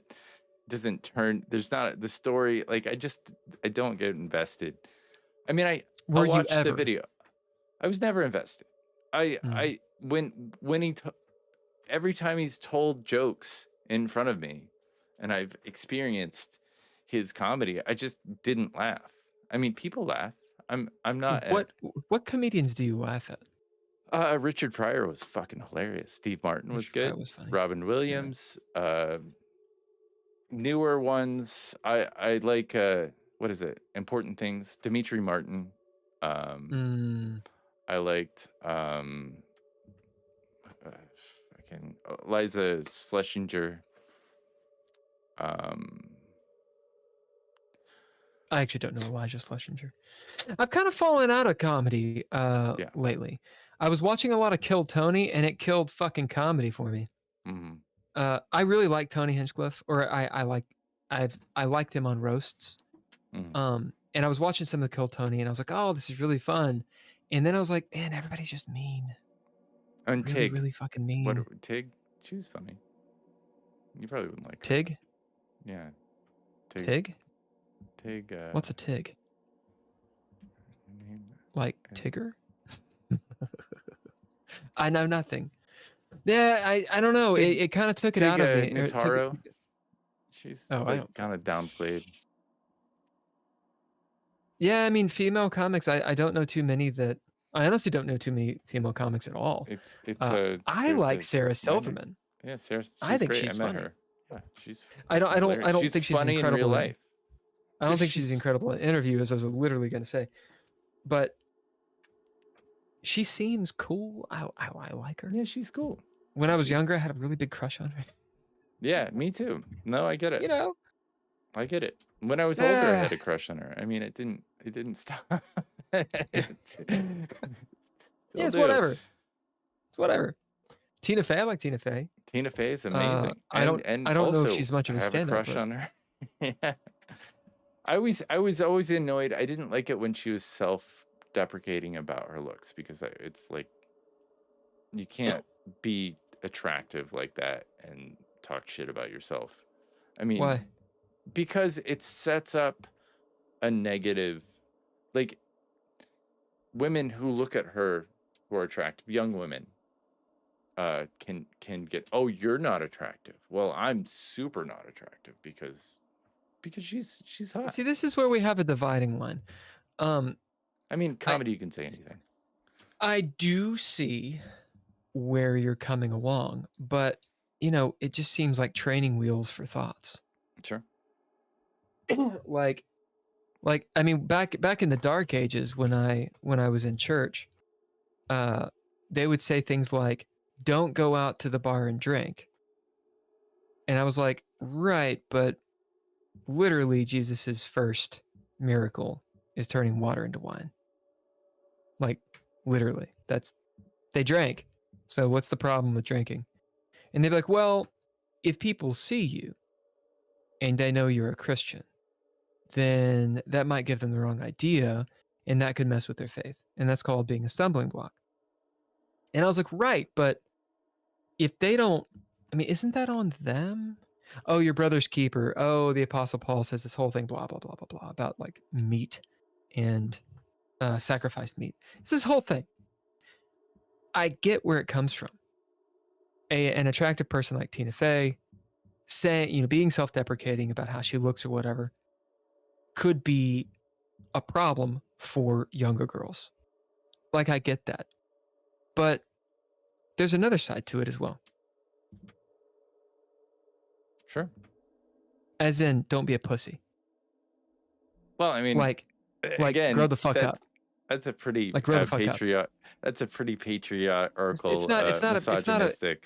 No, it's not misogynistic and it's not patriarchal. It's neither one of those.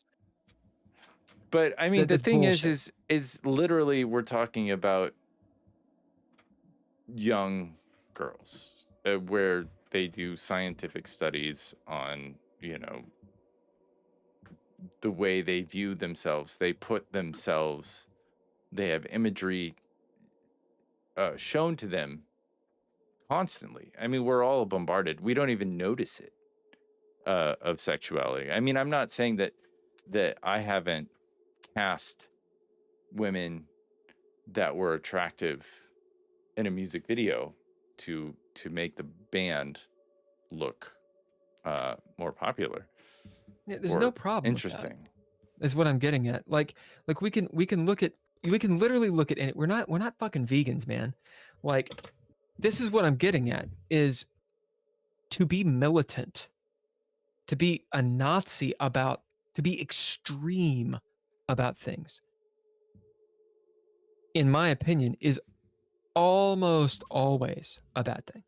Whichever extreme you're going towards. For example, if I'm like, oh, they're being pussies, and it's like, that's patriarchal. Why? Because I said pussy as a bad thing? No. Okay, they're dicks. Oh, same that's thing. bad too. don't know. Oh, I fuck just- you. Like, just come don't. the fuck on. I People know don't. what the fuck I'm talking about. I mean, I It's just like, oh, let's edit all of our language. sexualizing. Ugh. You know, We're fucking it's sexual condescending. people. It's And listen, condescending. humans are. It's It is sexist. condescending. It's supposed to be. It's not sexist. It's supposed to be condescending. To call someone a pussy is a bad thing. Yeah. That Or is to a call bad somebody thing. a dick is a bad thing too. So I mean, It's also a bad thing. It's also a bad thing. We're all pretty fucked. To call someone an pussy and dick. asshole. Now I have a problem with my asshole. Go get fucked. No, I have a problem with getting fucked. Oh, fuck. Oh, I have a problem with crying. Just eat shit. Oh, eating shit. No, These eating fucking shit's good. toxic, It's good. optimistic Just fucking eat pieces the of shit. Get toxic and eat shit. That's great. It's bullshit. It's bullshit. Grow the fuck up. Oh, I have a problem growing up. Christ. I do. I hate Oh, growing. everything you say is I don't want to grow up. mean. I don't want to be a kid. Oh, everyone's okay. No, they're Everybody not. is not okay. Humans are sexual. Some people aren't. The majority of humans are sexual. Yes, sex is in everything we do. Yes. Yes, it is. You know why you like girls? Because you want to fuck them. Why? Because you want to make babies. Because that's in your fucking I don't want to DNA. make babies. I never wanted to make babies. No, that's here. That's from here. the And beginning. that's culture. From the beginning. And that, the fact that neither one of us want to have kids, okay? Think about this. That is a symptom of our culture. Yeah. Because having kids means you don't get to have your dreams anymore. Yeah. You don't get to do what you want in the day anymore. You've got to deal with all this bullshit.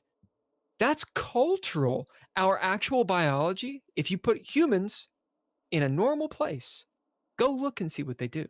Sure. It is natural to have kids. Sure, It's natural to do these things. I mean, That's fucking natural. Getting laid is great. You want to get laid. You want that We stuff take it, to happen. but we take it out of context. And this is what I'm saying. And then we try to put rules. Procreation is difficult because it's just like there's all that baggage. You're exactly right. Well, we don't take care of each other. Our communities. I mean, I'm living in the fucking Sodom and goddamn Gomorrah up here. Sure. Like, there is no community. You could die on the street. No one is gonna even fucking look at you. Well, like even in Los here. Angeles. Yeah, no, here. They're not gonna give a fuck about you. Yeah. And in Kentucky, they're gonna look at you. And why? Because they're scared. Because of all the things. This is not good in our society. It's not good. And then we build all these rules on top of it. It's all a big pile of shit. Shit piles. Don't be a pussy. Yeah, but I mean, pussy's great. insert whatever word. Don't be a weakling. How about that? That's what I'm saying. Don't be a weakling. How dare someone use a fucking sexualized word? You know what's it means I hate women. That is not what it means. Penis is weak. A flaccid cock is fucking weak. There's nothing wrong with a flaccid penis. In fact, most of the time, I want a flaccid penis. Okay, I do not want to be rolling around with a big fucking hard on all the time. That's annoying. I got a big old. When there was a girl and you were in high school and you liked the girl, she'd sit in front of you and she would like twiddle her hair and you thought she'd kind of look back at you. It was difficult. I never thought they would look at me. It's just never. Girls still don't look at me. Yeah, well, they looked at me more then, I think, than they do now. That's sexist. It is not. That's sexist. It is not. Everything Don't you be a say is pussy. sexist. You said girl. That's patriarchal. How dare you call them girls? You don't know if they were girls. You don't know if they identified with Ken. Yeah, I do. It's ridiculous. It's ridiculous. I know they identify. As it be offended by you can be offended by anything. But I wasn't offended. And anyone can do it. I knew how to offend you. You didn't offend me. You incited me. What does offend mean? Let's go to offend. Offend definition. As I rant and ruin my career. I've thought about this quite a bit. If anyone sees my podcast, I want to get the movie canceled. Like if you got canceled, like I've been telling you this for like a long time. If we got canceled, that would be like the best thing for us. I swear. To cause displeasure, anger, resentment, or wounded feelings in. I guess you did offend me then. Yeah, displeasure, resentment. No, you didn't. You do this. Displeasing or disagreeable to. To result in displeasure. You did not cause me displeasure. You didn't cause me loved displeasure. it. You loved it. I loved it. You got off I loved on it. that shit. You didn't offend me. You didn't offend me. I said the thing so you could go on a rant. I said the fucking thing. I swear. The language police, it's a problem. It's not just in comedy. But it's a problem everywhere. It's not a problem. You just say what you want. If you have an audience, like, look at fucking Trump, dude.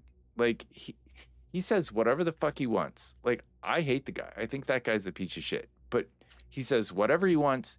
He's uncancelable. It doesn't matter. Dave Chappelle, same thing. Not to compare the two because they're completely different people. That is kind of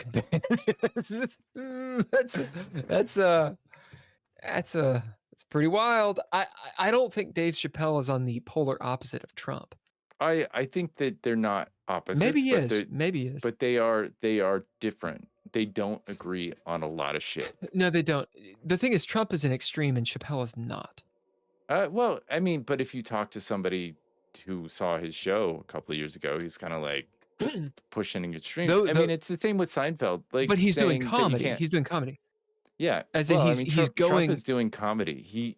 He's literally doing comedy, like, because nothing means anything, and that's how he escapes out of, any accountability. It's like I get where you're saying. I was being a joker. That is a sophist argument. That is sophistry. Yeah, I do get what you're saying, and I see the ties that bind there. But the problem with what you're saying is you've made a correlation between Trump and Dave Chappelle being comedians. But then that's fine. But then if we go from there, I think we're erring. As in, Chappelle is truly thinking about what he's saying. Sure, absolutely. And is coming at it with a balance involved. Trump is not doing that. No, because Trump is doesn't have that kind of control. Right? Now, I do think it's insightful to say they're both doing comedy. They are doing comedy. I think that's insightful to say that Trump is doing comedy. He's doing comedy. I mean, he's absolutely, like, if he's not doing comedy, if you can't laugh at the guy, if you can't find this fucking hilarious and scary, it's scary as fuck, don't get me wrong. But why is it that, Jordan Klepper can go to a Trump rally and interview these people, and it's hilarious. It's scary. Who is Jordan Klepper? He's a Daily Show guy that goes to Trump rallies and stuff and talks to Trump supporters. Yeah, but I mean that stuff is curated. Like, it's not every Trump supporter. Like, they would. Right. I'm not saying that there's an intellectual elite, but there is, because there's an agenda and it's a platform. But that's not the show. It's understated, i.e., Trump is a comedian. He's a television person, and that Reagan was. Yeah. But that's interesting. That's interesting. It's why it's going to be very difficult to convict him of anything ever, because he didn't mean it. He doesn't mean anything. Well, and he's going to run again, and God damn it, 2028. 2028. I thought he was running this year. Oh, he is, but he's going to run again in 2028. Win or lose, doesn't matter. He'll be 107 years old in 2028.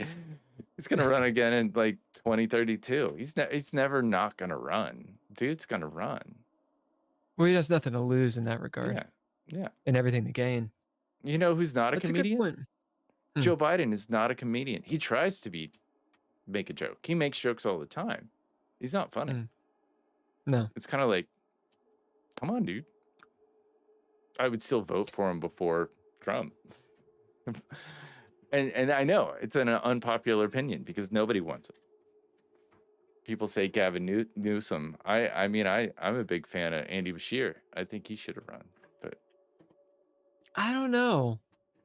I seeing Andy Bashir as the prez. he's got the look. He's got the Kennedy vibe.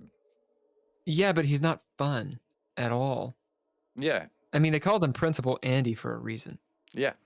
He's kind of not Like fun. you didn't call JFK Principal JFK. Yeah, I think You the know? goal for our future presidents is like people that aren't fun, that get shit done because we are so fucked. And maybe it But is see, comedy. See, I don't know if Andy Bashir got anything done. I mean, maybe I'm just woefully ignorant, and it's unfair to say, hey, the way that you dealt with COVID, because how the fuck, can you really blame people? Like it's relatively unprecedented. Yeah, but Um, it doesn't. Nobody dealt with it right. I mean, Sweden didn't do it. You yeah, I know, mean, America didn't technically, do it. there's a Yeah, we couple all did states it. that rock and We all rolled. lived. You know, But this, Kentucky did fairly well in COVID. Not great, not the best, not the worst, but fairly well. And certainly economically, there's been a lot of growth, job-wise. Allegedly, I know how you like Allegedly. post the jobs. Well, truth be told, though, I wasn't. I mean, service industry wise, which is what I was doing during COVID and post COVID. The issue is when the economy's down. If you're part of the gig economy, people don't want to spend money. Yep. So you're gonna have a hard time. And if you're doing service industry shit, if you are of the age group that I am, of the naughty word no one ever wants to hear, you're kind of fucked. Yeah. They don't want you. Your time has passed. Yeah. People say, I was actually just told this. What is the derision toward millennials? And it's interesting. Gen X looks at millennials like, look, guys, you ain't us. Stop trying to be. And everyone else is like, you guys are a fucking bunch of has-beens who are trying to still be relevant. Yeah. You're not Gen Z. You're a has-been. So stop talking. No one gives a fuck that you're a millennial. Nobody. Shut up. That's what it is.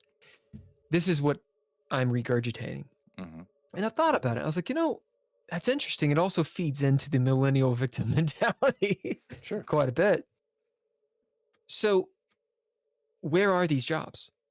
You're not coming out of college. You're not in college.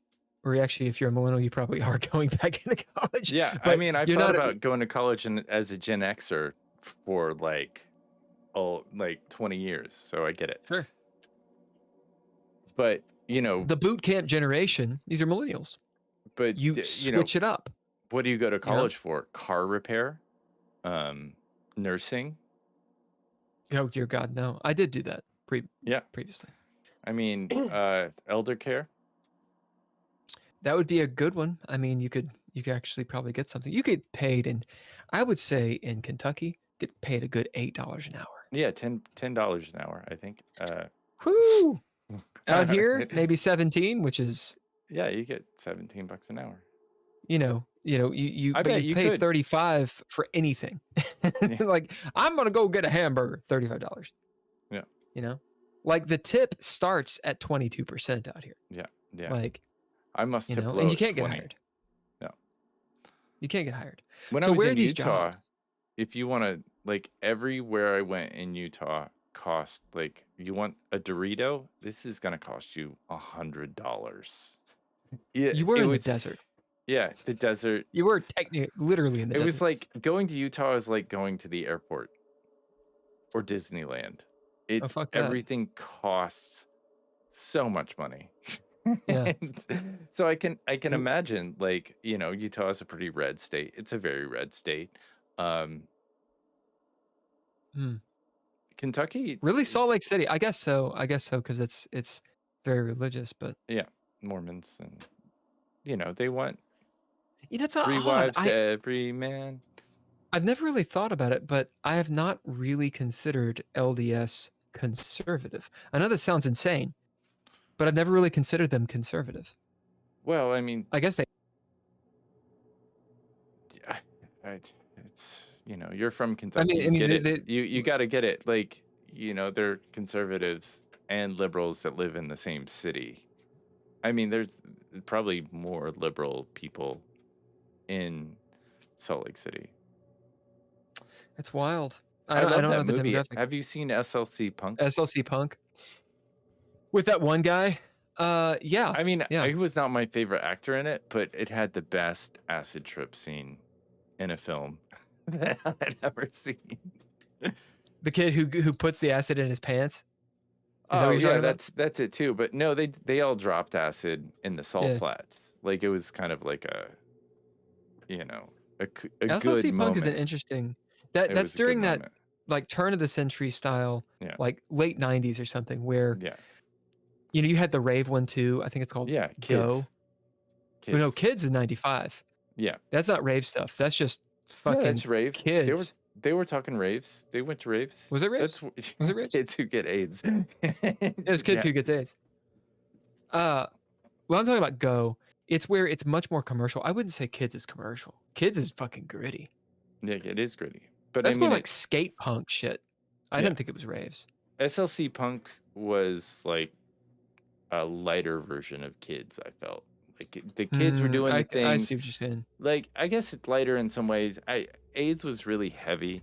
I guess when we were young, like it's still heavy, but it's not as heavy as it used to be when people. Well, just you can died. live with like Yeah. you can literally be like okay and be Yeah. HIV positive. Yeah, Like yeah, exactly. because apparently there is a lot of that in LA.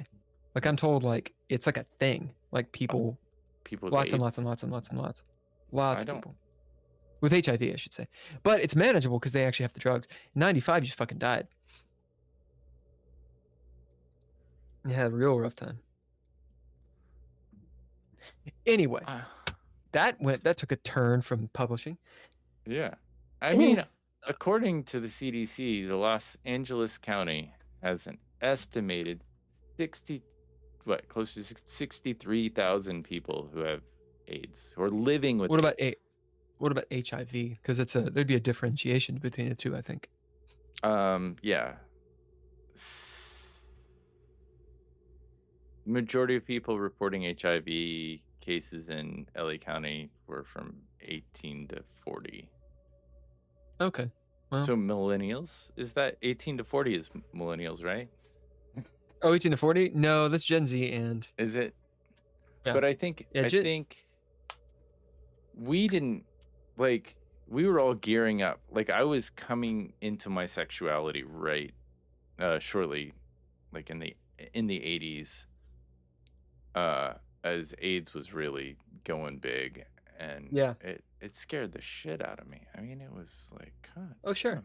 I knew people sure. who died of AIDS, as a kid, and it was like, come on. Yeah. Well, that's when the shit was going down. And it makes sense because the first cases, I want to say the 70s or maybe 81, something like Yeah, that. early 80s, late 70s. And so 10 years later is about when Yeah. you die, and that would be it. And so, like, it really reduced the amount of sexual activity I think I had when I was younger. And I would imagine future generations had that experience as well. Well, I was talking to some of the people out here that are of Gen Jones generation and baby boomers. So baby boomers, and then baby boomers number 2 is called Gen Jones. Free love movement. And there's no AIDS. There's basically no STDs, save for stuff that you can cure. They did not think about it. It was not a thing. Yeah. People just Well, where do you think that shit came from? Yeah. I mean, where do you think it came from? Yeah. It came from people traveling a whole bunch post World War II and wantonly fucking everyone. Yeah. Like many things, the boomers ruined it all. I know. I'm surrounded by boomers. Like everybody I know is probably in their 70s.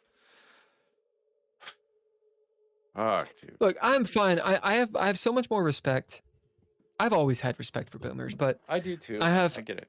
the conversations I've had with some people out here have been very insightful because it's people that are of that age who are boomers, and I'm actually getting their perspectives. And I'm in a place instead of the East Coast where to be that age, there's a lifestyle. Out here, if you're 70, 80 years old, you don't look 70 or 80. You look like you're in your 50s and 60s. And Sure, you're if going you're out active, and yeah. it's a completely different Yeah. culture for boomers out here. Sure. They eat better. And maybe because it's warmer. I don't fucking know. Yeah, you're out doing shit every And day. I have a different perspective on them. That said, it's kind of like every generation, there's like one big buffet and every generation gets to go to it, and they got to go first. And they're the motherfuckers that rolled into the Chinese buffet who they're the reason that Chinese buffets don't allow to-go boxes. Right? Because they roll in and they fucking took it all and fucking left. And now they get to live off the spoils and bitch about all the younger generations. This is my perspective. Sure. Because it's like, okay, well, who did all the oil fucking deals? Technically it wasn't the boomers, right? But they were in their 30s when this is going down. So it'd be their the greatest generation. The Sure. greatest generation. Yeah, generation. I mean, come on. War. Like, what's the policies in the 80s and 90s? Those are the boomers. Yeah. Well, the boomers were also the 70s and 80s, and they were just on coke. I mean, they were the coke generation. So, I mean, I just think the state of the world is not all the boomers' fault, sure, but they fucking had a part to play in it. sure, and there I mean were, like a big one. We're dealing with their decisions right now. Yeah, there was certainly people. That's the generation that chose money and power right now over long-term infrastructure. Yeah. And now we're like what we were talking about this earlier, patchwork infrastructure. Like we do patchwork fixes, and we just keep pushing the patches away. We know the better solution. We know how to do that. Yeah, not cars. Yeah, but we don't. We're brainwashed. We're brainwashed. We have this mentality of, oh yeah, this is the right way to do it. It's not. It's not. It's an unsustainable way of doing it. If we got everybody in our neighborhood, everybody in our city, everybody in the city that I'm in, every single one of us decided to stop driving cars, we would fail.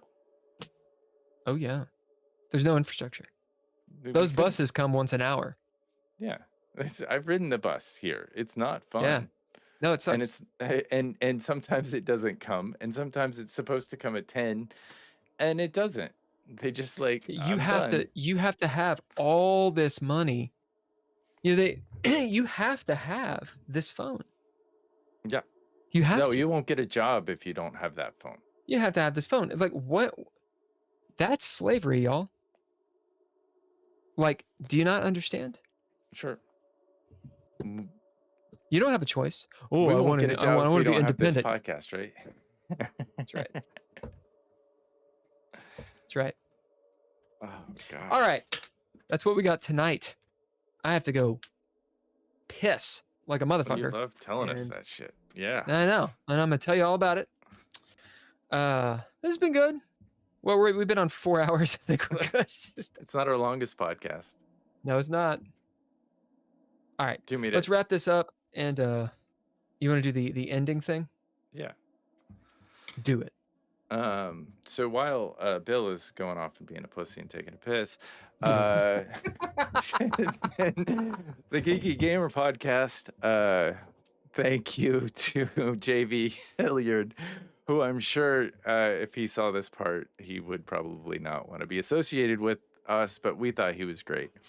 And had a lot of insights on the publishing business and such, and how to make money and write content and come up with great ideas of how to be an author and tell a story and get your stuff together. Anyway, thanks all lowercase letters and Mr. Interrupt for the music provided in this episode, as well as our Patreon folks, Tim Roberts, Daniel Hulker, Nostalgic, and Natalia Cline.